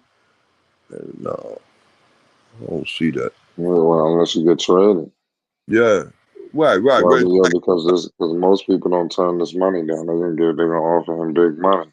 Right. He's not gonna get Supermax. Right. So we were allowed to see what they did. They traded him what? This second year? The second year? Trade him to what? Yeah, it'd be like a rookie max extension. Right, and then the Pelicans wanted to short change him and everything else. That's what I mean. They wanted to short change him. Now you're a first round pick. Second player took it in the first round pick in the draft, but they still want to sit up there, play him like I think they fully guaranteed Zion's contract. If I'm not mistaken, I gotta double check if there was any restrictions. I think it was guaranteed. But we'll see. That's what Zion said. We'll go with Zion. Zion ain't gonna stay want to be out there with the Pelicans long. He gonna want to get up out of there. So they ain't gonna be signing them contracts like that. They ain't gonna be re-signing like that. They ain't gonna be signing them extensions. Well, shout out to Summer. He said it's not the bullshit panic. It's Zoltas. This might be. Come on, man. Stop that garbage, man. Yeah, what now? He told Mother do that. Don't doubt Lonzo, man. He's gonna be back in no time. Yeah, well, yeah, for real.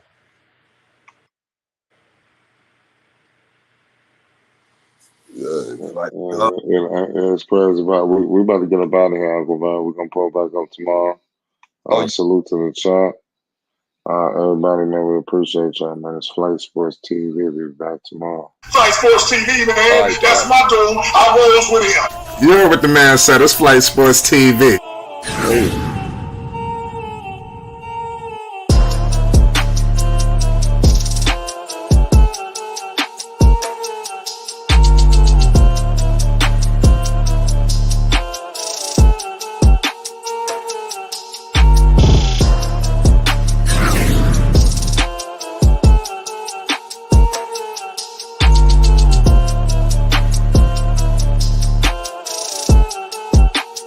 LBS.